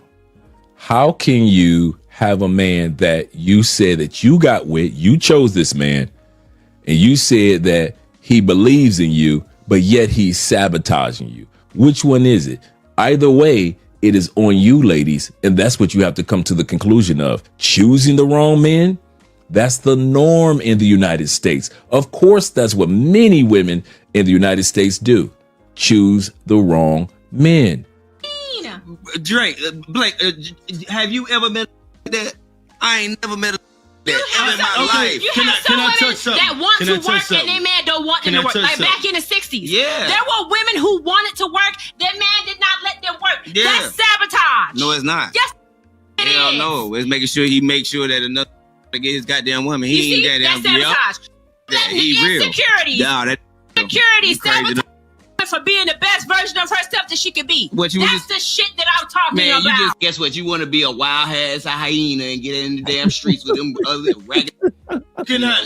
That's what you want to do? Listen, this Because is y'all coming bitches from a get broken the fact. place. Hey, it is. That's coming from I'm a just broken telling you what place. y'all want to do. No. That's what y'all want to do. Sometimes a woman Bruh. wants to shine.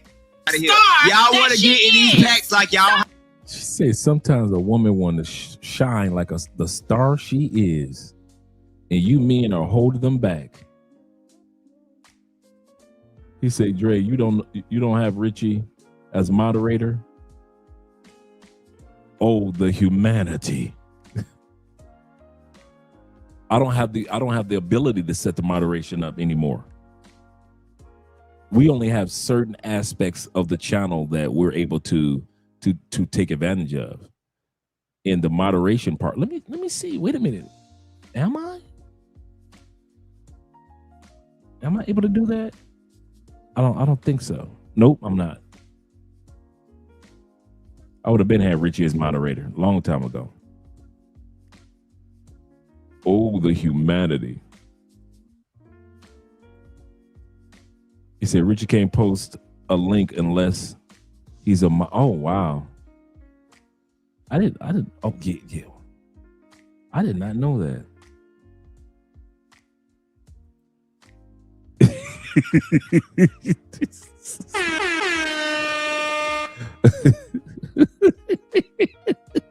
You need help, bro. You need help, I swear. He said American women choose the wrong type of men, like Daphne from Scooby-Doo chose the wrong door to go through. He said, bro, she has problems. Look at the way that she sounds. She's trying. She's straight away. She's staying away from women like that. He said, or I'm staying away from women like that. Yeah, I should have put my glasses on. Richie Mack in jail. Yeah, our channel is the one that's in jail. Richie auditioned for Harpo. Oh, that would have been a good movie.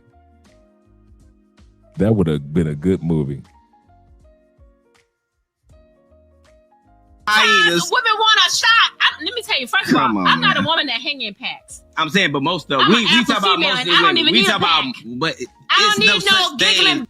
behind my back. It's no such I don't thing. got no female friends because that's how they are. It's no such they thing. giggle in your face, they giggle behind your Listen, I don't need them. listen, it's no such thing. So she's only been able to get a man to deal with her within a window of 90 days. She has no female friends, especially positive female friends, in which she can glean and learn true femininity from. And yet and still, she wants this guy to be with her longer than 90 days. Can I say this? I ain't gonna I say can't a lot of believe women. you. I was sitting here listening. There's no way in the because I done dealt with it. Mm-hmm, There's me no too. way in the Me fuck too. I'm gonna sit here and take you serious. Business or anything ain't gonna talk to me and make me feel this big. Yeah. First of all, I want to touch on something you said earlier. I'm glad you went in like that. I want to touch on something you just said a few minutes ago. We're getting here. Yeah. We're getting here. First of all, Let me finish. Let me I don't want y'all to think that Let him finish. I'm talking Let him finish. No. No, this because is I great. know that's how I would do. This is Take great the slightest conversation. little thing you say and try to make my This is your norm, gentlemen. What a wreck. I'm trying to belittle my man in front of here. No, that's not what I'm doing. What I am doing, though, what I am doing, though, is making sure you understand that when a woman has a vision and a plan for where she want to go in her life, she don't need a man telling her, "Oh no, you don't need to go on She can do it in stage. the inside voice. She don't need to go on She stage. can talk you. in the Sit inside down." voice. Yeah, what's wrong with the regular voice? She can This talk the in the problem. regular voice. When a man talk loud, he's confident. No, When we a ain't talking woman loud. talk loud, No. she's when a woman talk loud, It's a oh, she's question. just loud. Yeah, because Actually, when a man uses a controlled tone with stoic behavior, it is considered among men to be a lot stronger than speaking out loud. If you're looking for ransom, I can tell you I don't have money.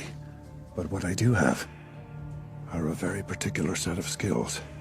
Skills I've acquired over a very long career. It's not what you did, son, that angers me so. It's who you did it to. Who? The fucking nobody? That fucking nobody is John Wick. Oh shit, enough. I don't want any show. Just a customer. You know why? Because the women ain't supposed to talk like that. So You're can right. I finish? Correct, man. We are not known for real men. We're not about to be known in public for yelling and raising our voices and be disrespectful like that. Most men that you know that are somewhat stoic in control of their tones, you know to take that dude serious. Shout out to Evan once again, sponsor of the evening. Evan says this. He said, it's gotten so bad with modern women in the States that when it comes to a gender reveal party, both mom and dad hope it's a boy. Let that sink in. When it comes to a gender reveal party, both mom and dad hope it's a boy. It can go wrong either with either one, but it seems more common with these daughters to become headaches. So true. So true. Shout out to you with the $20 love, brother. And also, if you want to buy a Richie Mac t-shirt or get a Richie Mac t-shirt, come to the Zoom Fest or the Conclave. Then troll him with Thai Talk. That's right. That's right. Loud ass, disrespectful women. He said, hell no. And this is the funny part, Ronan. This is the funny part. And a lot of you guys, what I'm about to say, can attest to this. I think about our off-camera lives, just as much as I think about our on-camera lives. I'm going to say this again. And you, Richie Mac, and quite a Jay Clyde, T-Mac, and a bunch of you other brothers that have either had been or are in solidified relationships with women in foreign countries. Once these cameras go off, we don't hear those tones. We don't hear the volume of the dude. I have never heard Andrea raise her voice.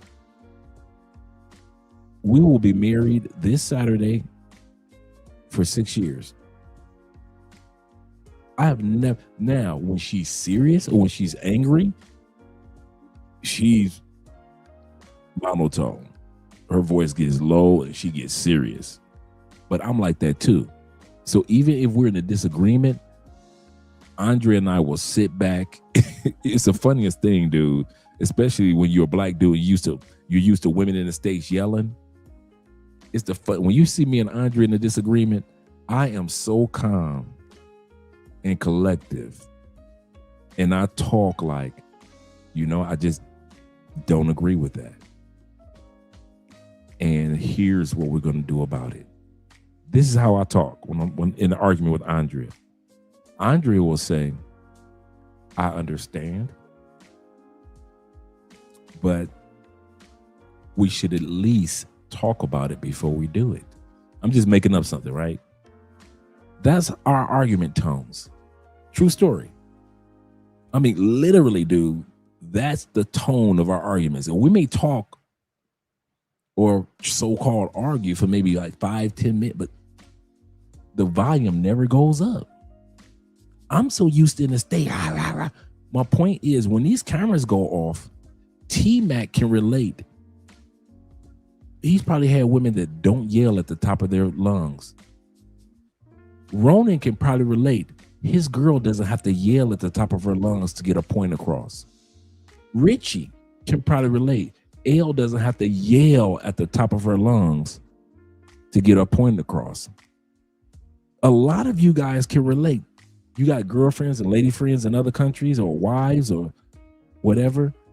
When these cameras go off, we don't hear these tones in other countries.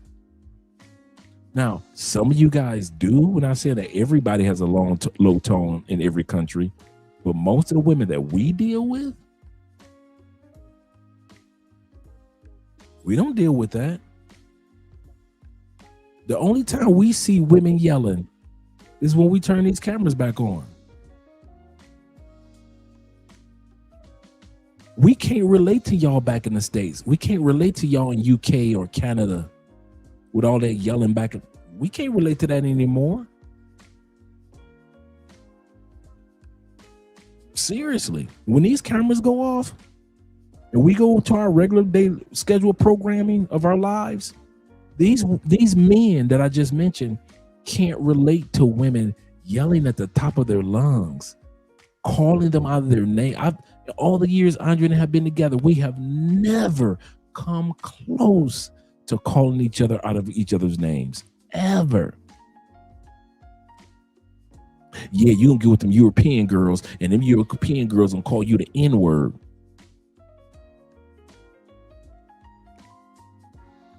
No, they ain't.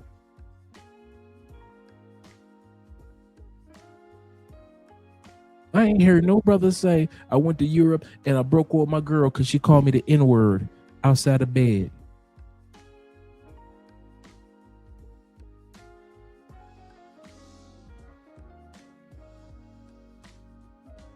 We just don't hear what you guys hear in the States.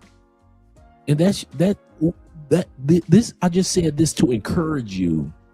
When you leave out the States, one of the encouraging things that you're going to get is the only time, and you're going to notice, is the only time you hear women being physical, disrespectful, loud, obnoxious, is when we look at it on TikTok, or when we see some sisters walking down the street in the new country that we're in, or we see it on a news headline or YouTube. But in real life, in our experience, bruh, it's been years since I've heard of the high volume of a woman. I'm just not used to that anymore. I'm literally just not used to that anymore. Shout out to my Uncle Ghostface in the building. He said, "Oh no, don't throw stones, then hide your hands for real." Yeah, I wish I could relate. He said, "Can you imagine old girl being a baby mama?" I know, right? Both those women being your baby mama. He said, "My girl gets really worried when I ignore her." That's your girl. That's your girl. When I get quiet, Andrea like, "What's going on? What did I do? What did I do?" We'll talk about it. And I'll say it just like that. We'll talk about it. Or if I did something that was wrong with Andrea will come in, she'll come into the studio and say, "Babe, we need to talk." And that's her tone. "Babe, we need to talk." And I'll go into the living room and I'll sit down and she'll explain to me why she was disappointed or unhappy about a whatever scenario. And we'll talk it out. Ain't no, who is this? Patting on weaves. We don't, I do not miss the weave patters. He said, "We have never yelled at each other." He said, "We will tell each other what I don't like and just give her the silent treatment." Facts. That's me too. See, I almost sent her home from the airport. Don't work my nerves, girl. Don't work my nerves. Seriously. He said, I'm scared of a woman that's super loud. Nobody want to be dealing with that. You're right, Wade. Super loud. like she's a man. European women hate the N-word when the N-word is mentioned. Facts. He said, silence is golden. At the end of the day, there are a few of us than there are of her in her country. Absolutely correct. And they know it. And they know it. Wade says this. He say, arguing is normal, but being loud gives headaches and makes people ears bleed. Facts. And shout out to our sponsor of the night once again. He says this. Evan says, he said, growing up, my mom was loud and obnoxious. Mine was too, brother. I think that's another reason why I don't play that being loud. I saw my mother be loud to her boyfriends. I saw her be loud to my stepdad, who was, I mean, they got married when they were in their 60s and 70s, right? So I don't consider him a stepdad. He's just a cool dude, her husband. And I saw her getting loud then. And you know what he did? He cut that down. Come to think of it, she didn't get loud with him. I just remember. My mom got loud with him one time. And he told me this story. He said, because I had just got out the feds and they were already married. And he told me, he said, your mom got loud with me one time. He said, and I left her right where she was standing. He said, she called me and he said, I told her the day, and my mom was in her 60s. He was in his 70s. And he told my mom, the day you decide to grow up, that's the day that you can call me. Do not call me as a little girl. And he hung the phone up. That woman didn't raise her voice ever again to that man. And I never saw her raise her voice. Since that moment, I got out the feds and everything. And anytime I saw them together, and he was just laid back, quiet, he was not playing that. I'll never forget that. He said, I told your mama, man, when she decided to grow up, you talk to a 60-year-old woman, when you decide to grow up, give me a call. I am not going to entertain a little girl. He said, growing up, my mom was loud and obnoxious. She tried so hard to turn me into a mama's boy, and she failed. That's right, brother.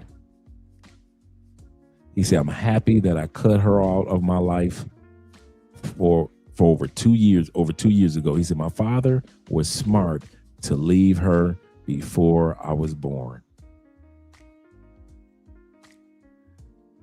I probably, since we're talking mom stories, she didn't yell at my stepdad, but even in her older years, she still tried to be somewhat boisterous or demanding or masculine towards me. Woman, I just did 10 years in the feds. You ain't gonna be, I don't care. You might be my mom, but I don't owe you anything. And so here's the story, true story. And my Uncle Jeffrey, he can attest to this. He knows what I'm talking about. When I got out and I was doing well for myself, I used to take care. Now, remember, my brother never visited me for 10 years. My sister never visited me for 10 years. My mother never came to see me in 10 years being in the feds. I ain't tripped because I didn't want any visitors anyway. When I got out, got on my feet, money's coming good. They need a few dollars here and there. I throw them a few dollars. But I start sending money almost every day, every week. Years go by. I get married. My wife at that time period was like, what are you doing? You know, a lot of that money could stay in the house, right? So what ended up happening is I had a conversation with my brother. Hey, Rob, you grown and you should be at a point, unless there's an emergency, I'm not going to be sending. Dude, I was sending so much money to the Western Union, send me a gold card. That was a time period when you had to go down to the Western Union office. So I'm always down there. They had sent me a gold card for a 15% discount every time because I was sending so much money, right? And so what ended up happening is after sending the gold card, I had a talk with my brother and sister. Since that time period, over the last 20 years, because I'm not sending any more money, I've probably, and Jeffrey can attest to this, I've probably talked to my brother 4 times. 4 times.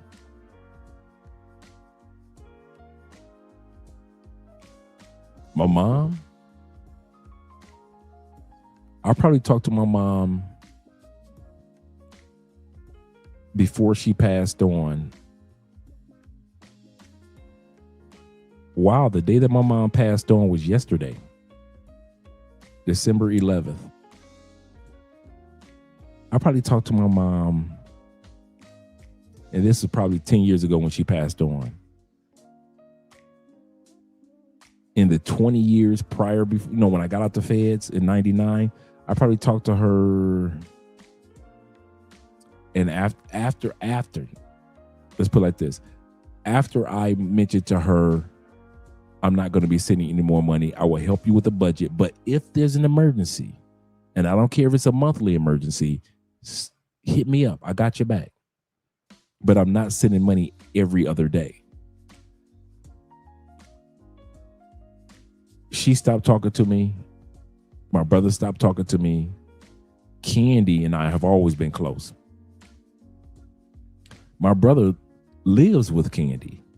My brother is in his 50s. Robert's like 52, 53,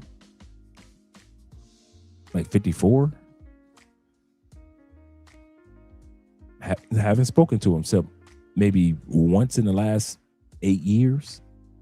My mom, I probably spoke to her in the last 9 years of her life twice. Once my stepdad died, the funeral, and one time like 3 months before she died.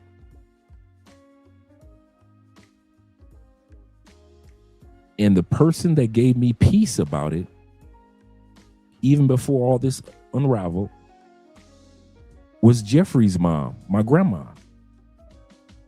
When I got out the feds, grandma gave me one advice. She said, one bit of advice. Don't come back to Detroit. Baby, you ain't missing nothing here. Don't come back to Detroit. Not because of Detroit, but because of the family. Grandma was one of the few people I talked to on a regular basis while I was in the feds. So she saw all the things that I was accomplishing that was positive in the feds. She didn't want it to get corrupted, not by Detroit. I'm gonna say this again. When I got out of the feds, I was so on point. Grandma was not saying don't come back to Detroit because of the street element. She told me don't come back to Detroit because of our family. She said, Andre, you beyond them. She said, my daughters still act like they did. Talk about my aunties and Jeffrey's sisters. They still the same way. You ain't missing nothing. Don't come back to these people. Now, this is the matriarch. She said, go anywhere, but don't come back here around these people. I came back for a couple of months because that's what my probation was. But then I got my probation transferred to Indiana. And that's when the journey of life began. But the person that gave me confidence, so when my mom was cutting me off, all I thought about was what grandma said. These people ain't changed. Just like your mom was hustling people in the streets, she gonna hustle you. Just like your brother was hustling people in the streets, he gonna hustle you. None of my kids have changed. None of their kids, meaning my sisters and brothers, none of these kids have changed, Andre. Don't come back to these people. They have not changed. If you want your life to be different, don't be around these people. My grandmother passed on. I see Jeffrey. This is mama. This is mama funeral. I see Jeffrey at the funeral. Condolences. Everybody shedding tears and everything. Grandma gone. Jeffrey can tell you the first thing I said to him was the same thing Grandma told me that made my life better. Hey, Jeff, you got to get the hell up out Detroit. Bruh, I'm moving down to Tampa next year. A year from now, I want you to come down to Tampa.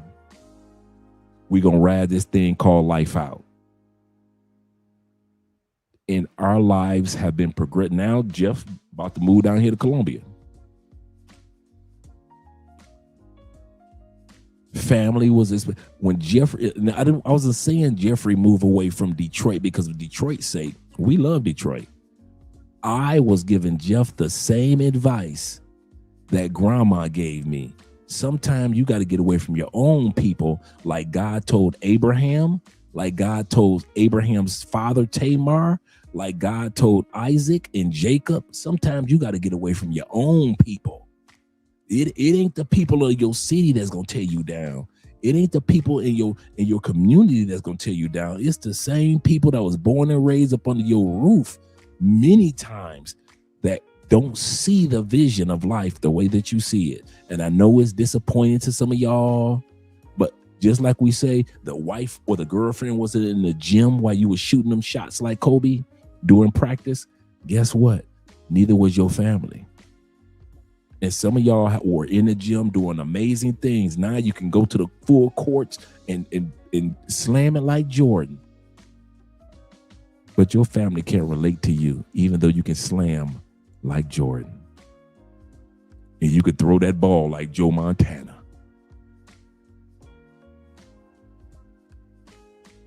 True story. True story. Do I have any regrets? No. I tried to reach out to people like crazy.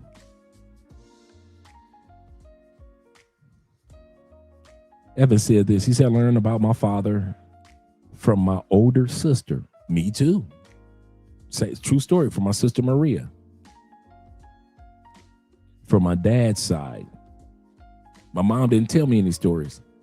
My mom was like, I'm gonna just keep you away from them. I'm like, why you keep me away from them? Other than my grandmother on my dad's side, my mom in my family, my dad's family in Tennessee, the Spences in Detroit, I never met one other than my sister Maria.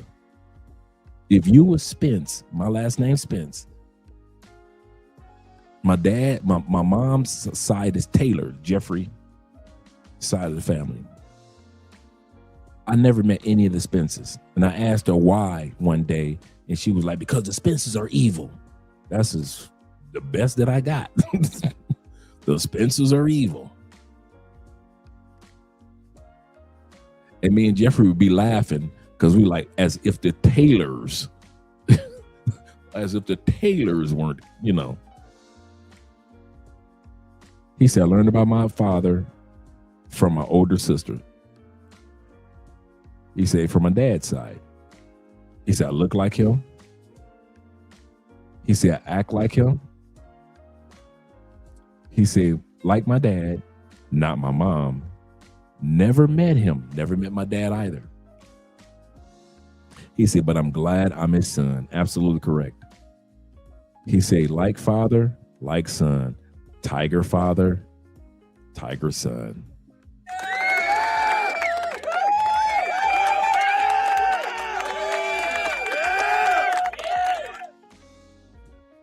He said, internationally, he said, Dre not telling his brother to move to South Carolina. Oh, he say, we use 2 O's, Colombia, on this channel. Absolutely correct. Absolutely correct. 2 O's. Congratulations. You're going to have a brother move to Colombia. Absolutely correct. Yep. That's exactly how it was. I say, Trey, I told Jeff, I said, and Tone says this with the U in Columbia, which is in South Carolina. Tone says this. He said, what you taught your brother, you say, would you taught your brother to move to Columbia? No. He said, that's probably when the hardest day, to get one of your family members to move outside the United States, in my opinion. Me and Jeffrey, no problems. Me and Jeffrey been like the Wonder Twins on the Super Friends. Activate, no issues. We've had our ups and downs as far as like we were in St. Petersburg, which is a bridge across. Then we moved to Tampa. You know, we've had our days of getting settled in Florida, but we never thought about going back. We never pretended like we were going back up north. My mom told me, I'll never move down there to Florida. Well, and I heard this through my sister. And I said, Candy, I had no plans on ever asking mom to move to Florida. And then years later, well, Rob said he'll never move to Florida. Rob, my brother, he ain't never got to worry about me ever asking him to move to Florida. Listen, God gave me discernment to ask the right one out of all the cousins, uncles, friends, everybody that was there at the funeral. I did not ask one of those people to come visit. I hadn't lived in Florida yet. I was about to move back. I'm about to move to Florida. Remember, I'm living in Indiana at that time period. I go back to Detroit for my grandma's funeral. My discernment was not any of my relatives except Jeffrey, Ghostface. God said, that's him. That's the one you need to talk to. Not your brother, not your sister, not all your cousins, not an auntie, no other uncle, nobody. Tell Jeffrey what I just said. And me and Jeff's lives have been so much better because we followed God's plan that he gave Abraham in Genesis. Get away from your family. Kid you not. I would never ask my brother. Dude, when I did do that one time when I was in Indiana. Rob came down from Detroit to stay with me. He didn't even last a week. No, he didn't last 2 weeks. I told Jeffrey this story the other day. Check it. True story. I'm in Indiana, got my spot. Hey, Rob, come on down, man. You can have a new life. Come on down to Indiana, leave Detroit. I got your back. You ain't got to pay no bills or nothing. I got your back, right? First day, he goes out on a date with my current, at that time period, girlfriend's best friend.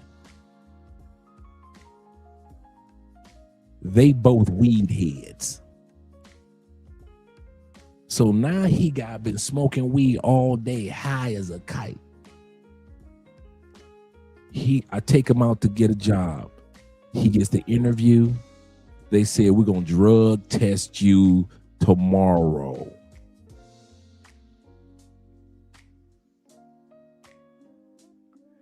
I had already told him, Rob, don't be down here smoking. Be down here looking for a job. First day, he getting blazed. I mean, he left. He getting blazed with her as if they Red Man and Method Man. Cool. Somehow, some way, he gets the job. Rob is really good in sales. They really glad that he's on board. First paycheck. In Indiana, living with me.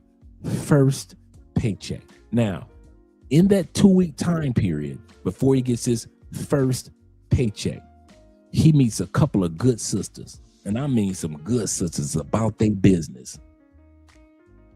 Sexy, fit, feminine, and got the finances to go. I'm thinking like, okay, Rob doing it right. Do you know my brother got rid of all of them He was busy dating the weed head, my best friend, my girlfriend's best friend. All the good women, he was, oh man, I want them, man. Them your type of women, man. Them good women, you want them, dog.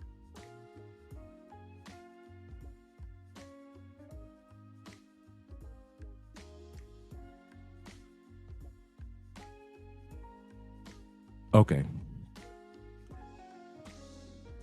First paycheck. First paycheck, they make a mistake and give Rob $2,500. This was like 2003. You ain't sold that much product for this company to get on your first paycheck $2,300. Accountant made a mistake and added a zero to it. Rob then conned a white boy, one of his co-workers, into signing the check over. You put the money in your bank account, you just give me the cash. The white boy just like, okay, all right, sure, Rob, you're my friend. First paycheck.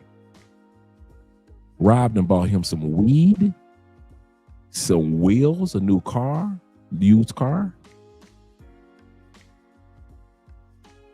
And by the time Monday came, Rob probably had $300-400 left.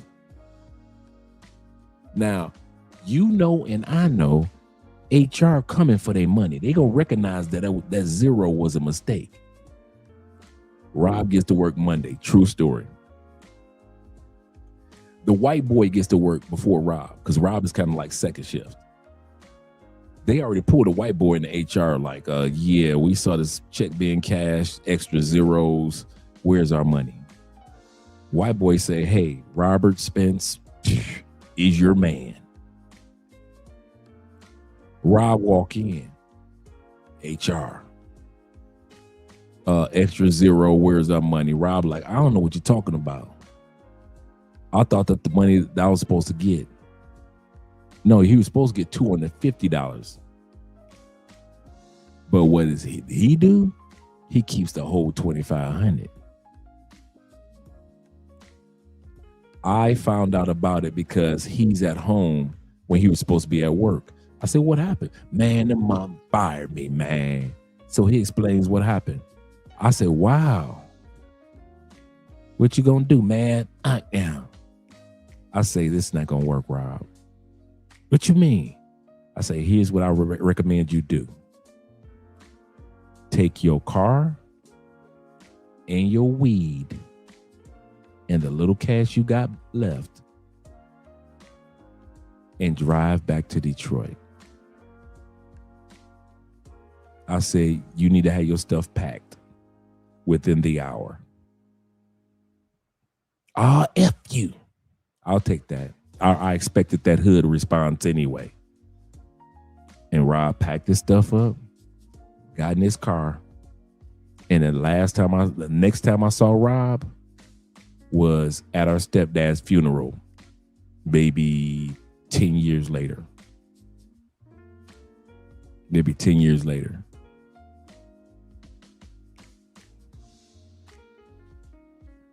My mom's funeral, he didn't even show up, even though he was living in my sister's house, who was putting everything together for the funeral. He just stayed in his room like a hermit.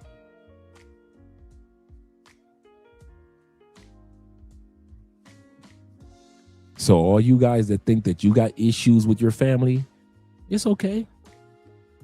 Because God can give you a passport, take you to a new country like Abraham, Isaac, and Jacob, and give you a whole new family, just like I got here in Colombia. And these people treat me far better than the Taylors and the Spences ever have.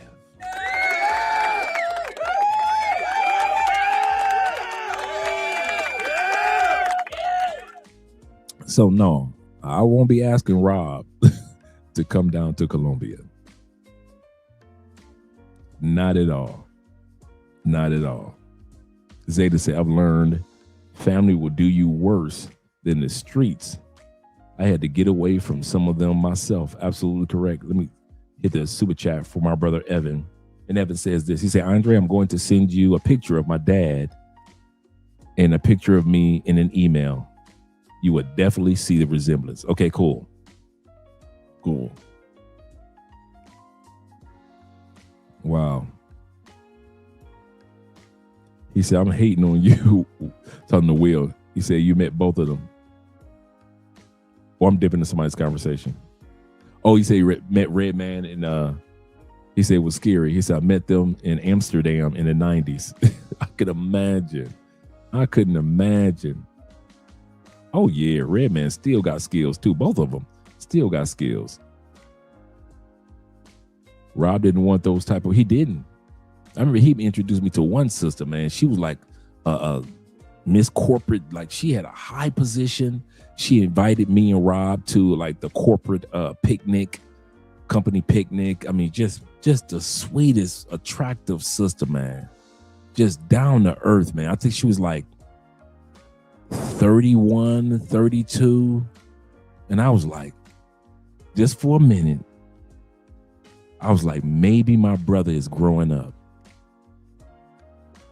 Man, he didn't keep that sister around a week. He didn't keep that sister around a week.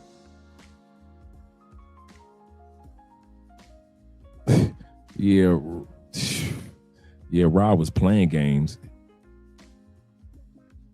He said, I'm hating on you. Talking about Will. Yeah, man. Master Thriller said, this convo is heavy.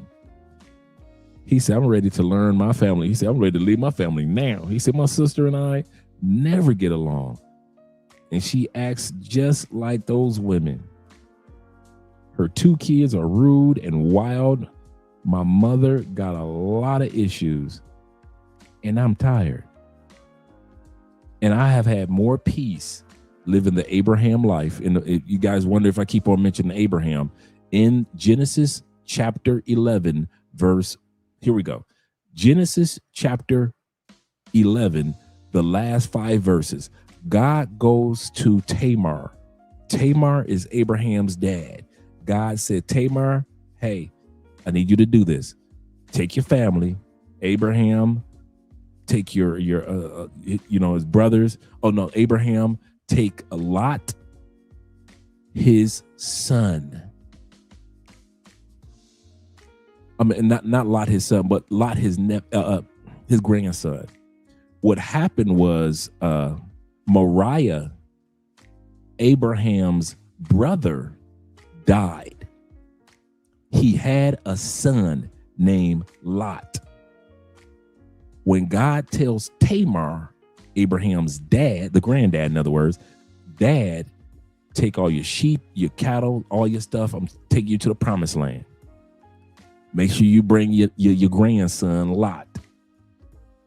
They start to travel, following God to the promised land. This is in Genesis chapter 11, the last 5 verses. They get to a location and the Bible says there they settled.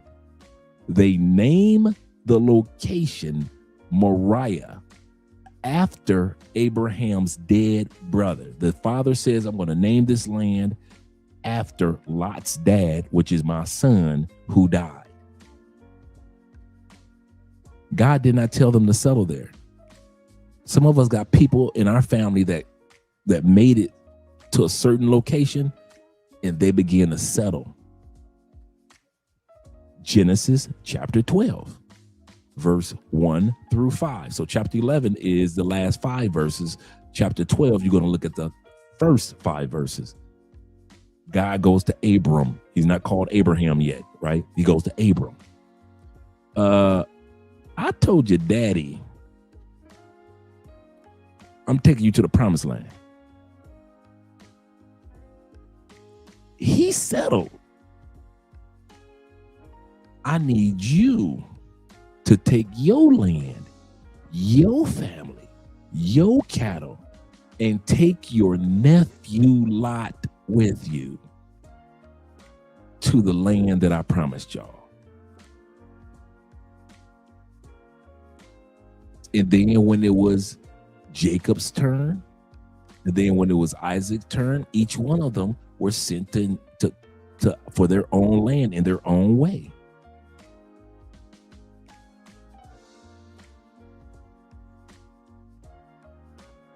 So when God told me, go on down to Florida, boy, and take your Uncle Jeffrey with you. I didn't know nothing about no Colombia. I didn't know God was going to give me a new family. And I'm talking about these people treat me like family. Dude, I'm talking about family. Anything, you know how when they say, yeah, when you get to those other countries, you're going to be having to pay for this and do this and take care of, dude, if you guys only knew how much this family, how much money they saved me. If I need an attorney, it's in the family. If I need a mechanic, it's in the family. If I need a cook, it's in the family. Other than Andrea, it's in the family. If I need somebody to do this or do that, dude, they got it, dude, and they have done all this for me, bruh. It is, when they say it is in the family, it is in the family. These people have saved me money, but you let the sisters in the States say it. Yeah, you gonna get to those other countries, and those country families, they used to supporting their aunties, and they used to supporting their families. They're supposed to. We just aren't used to being in a community where family support family. Now I live in a country where family support family. Dude, true story.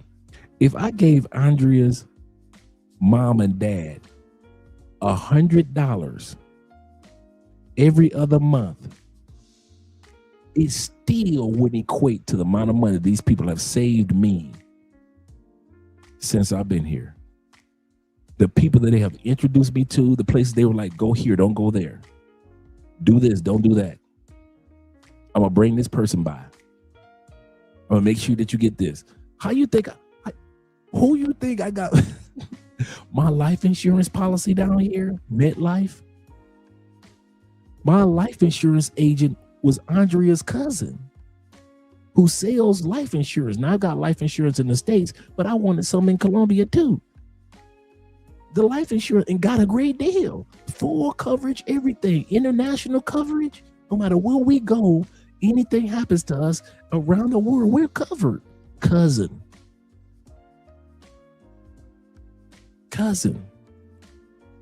These people have saved me money. But you let people in the States tell it, yeah, you when you get there, you're gonna get you a foreign woman. And if you look out for their family, they gonna always want something. Guess what? You gonna always want something from them people too. I notice I always, dude, my closet doors right here, right? I tried to repair those closet doors, and I'm good at repairs. I tried to repair those closet doors, man. I was like, you know what? We gonna hire a contractor, and we just gonna let the maintenance people come in, and they gonna have to take care of these doors. Man, Andrea dad came in here on his day off. Man, that man wasn't even here 20 minutes. Had them doors fixed like they was brand new. I was like, what did he do that I didn't do? And I know I'm good. When we first got here, I wanted the TV mounted on the wall. Andrea's dad came over with his tools, and we mounted that TV on the. I didn't have to hire somebody to mount the TV on the wall. We just sat back and mounted together. But they don't tell you that in the States. They make it seem like everything that's done, you're going to be doing for their family because they're so poor and impoverished that they're going to drain your bank accounts. I call bull and so because I decided to live the Abram life, father of many nations, in translation, I reap all the benefits of the man of faith, Abraham, because I decided, okay, I'm going to trust God. Go ahead and move down to Florida, see what happens. Okay, I'm going to trust God. Let me go ahead and start traveling to these other countries. Okay, I'm going to trust God. I found a country I want to live in. Oh, I found a wife. I'm going to go ahead and trust God. And it's been working out. Instead of trusting what Americans told me about other countries, I decided to trust myself, trust God, and just live the life that I deserve. Kid you not, guys. I wish I could put it any other way. You say you just sent the email? Okay, cool. Let us see, brethren. Let us see. Give me a second. Yeah, I decided to go ahead and just trust, live this life, man. I could have been stuck in Detroit like everybody else. I got your photos, Ev. I could have been just like everybody else. And you're right, I didn't meet my dad either. So I know what it's like. Oh yeah, y'all look alike. Yeah. Let me pull these up. And then we're going to get back to the video with the sister. But I just wanted to let you guys know, man, none of us have a perfect life that we're coming from, but that doesn't mean that you can't use your passport and build a whole new life. That's what I want you guys to understand. I kid you not. Let's go to images. And let's go here. Let's go to images here.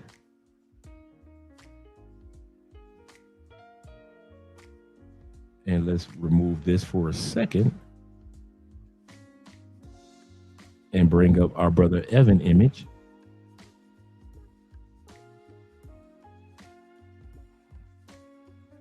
That's Evan's dad. Let's bring up Ev.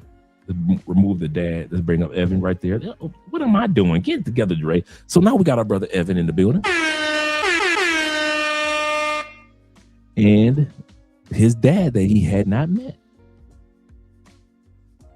And we can tell the difference. Yes, these men definitely look alike. Same nose, everything, definitely the nose and the cheeks. Shout out to dad in the. Yes, sir. Yes, sir. And it's funny how you never met somebody, but people always try to tell you that you remind me of your daddy. You know, oh, okay. It's not like we know, but you remind me of your daddy.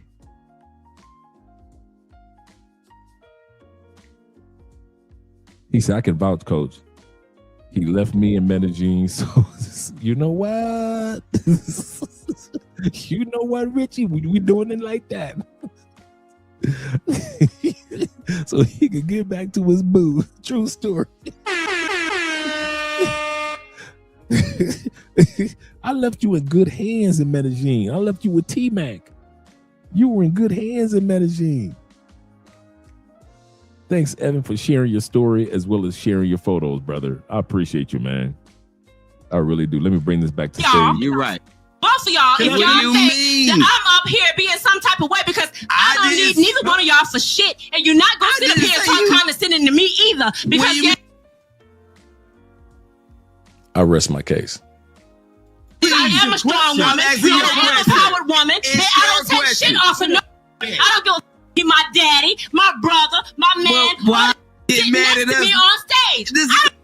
Notice we've already discovered that it's probably her man that everybody's talking to that's sitting off camera, and she is showing him her ass. Listen, this is a question that you said. Why you mad at us for that? Listen, I'm about to roll out because I don't know. Does not look familiar. Now, this video took place a year ago.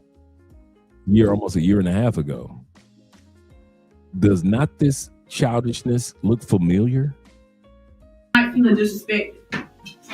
And y'all not gonna sit here and tell me I disrespect my man because I'm using that as an example of me being late today. Talking about that. Y'all not gonna do that. You're not gonna do that on air. You're not gonna do that to me, period. No, you don't taking up niggas like you. Okay. You would never fuck me. You would never fuck me. Why would I never said I wanted You would never fuck me. You would never get a bitch. You would never fuck me. Pull your bitches up. You would never Pull fuck me. your bitches up. Shut the fuck up, nigga. And then she swung at him again.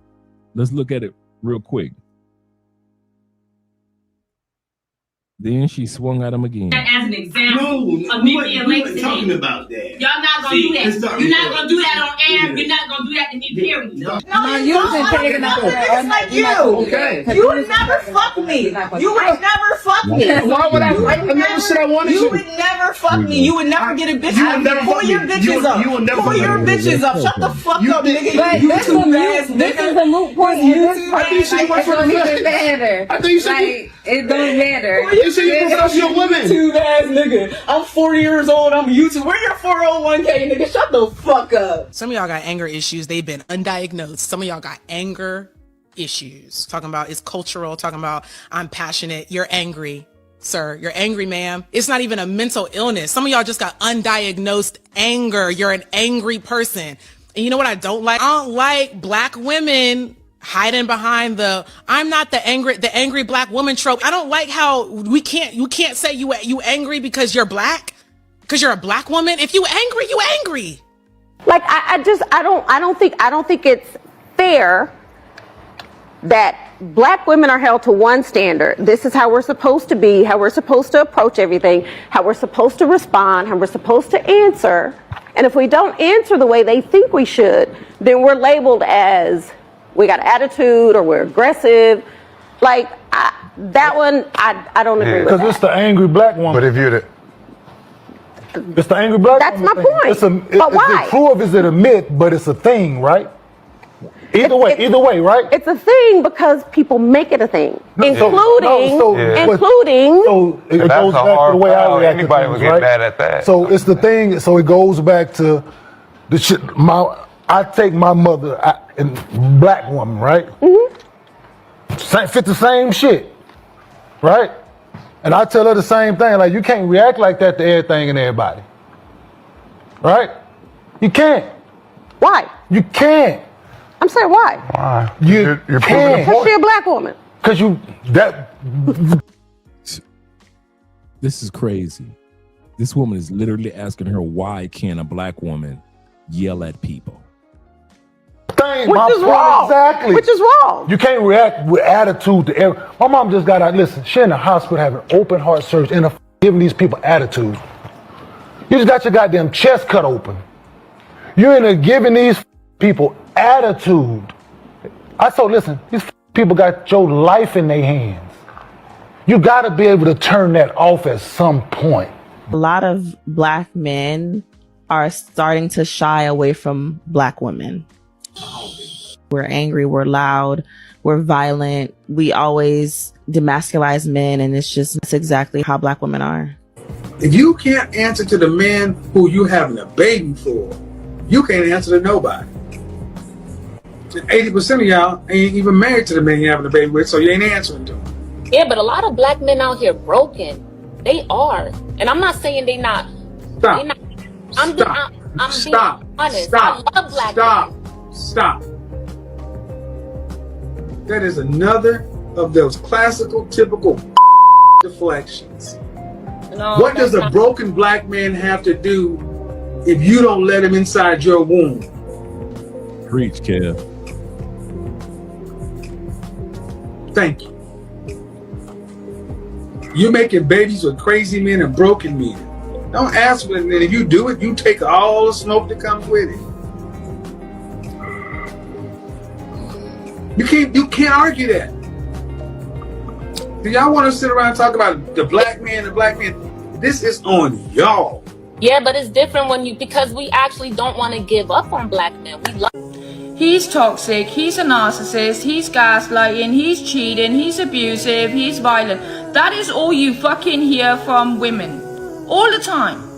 Here's the reality of it though.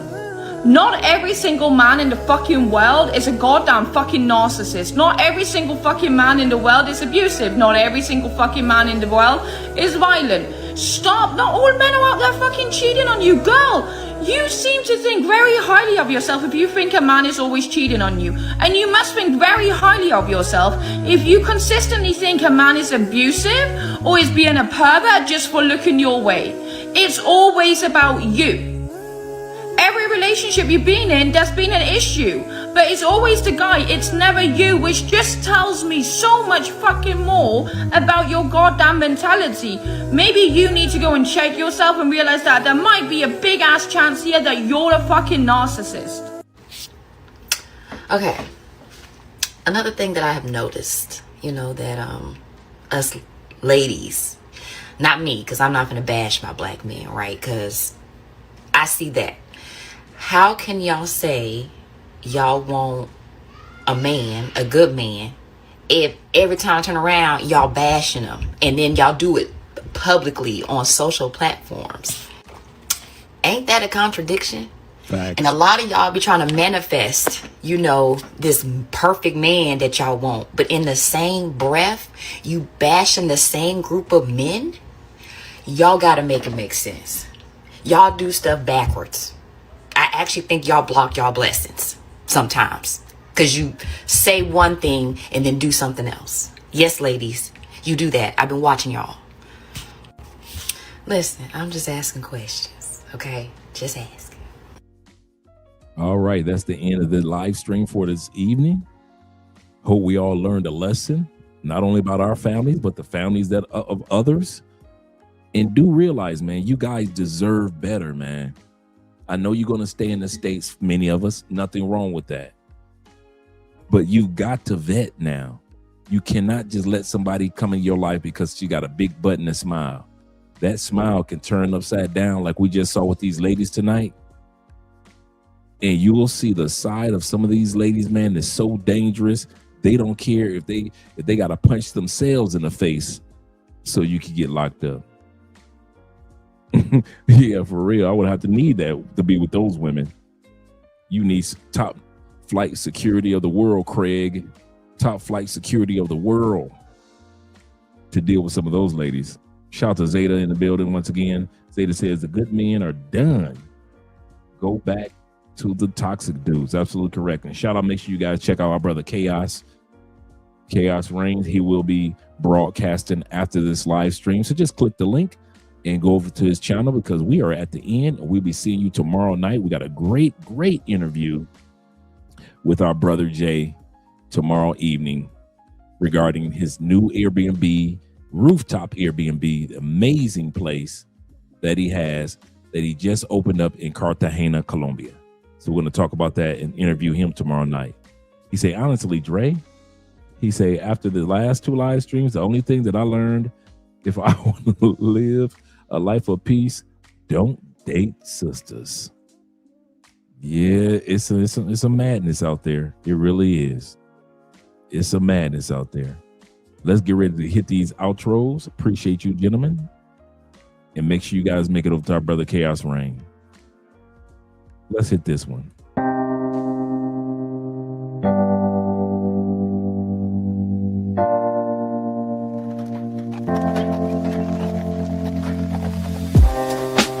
Living for weekends, wishing I could take a break from this world. Running on a hamster wheel, but searching for something I can't feel.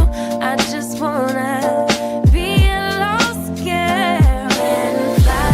Take a breath, feel my wings spread, levitate above the ground and make eye contact with clouds. Now I'm rising, I'm soaring above it. It all, I just wanna be free. Finally, I wanna be free. I wanna be free. Finally, I wanna be free. Finally,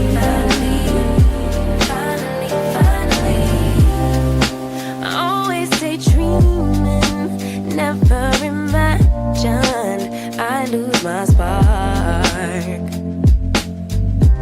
Living in this crazy time, putting back the pieces of my mind. I know how to run from the dark and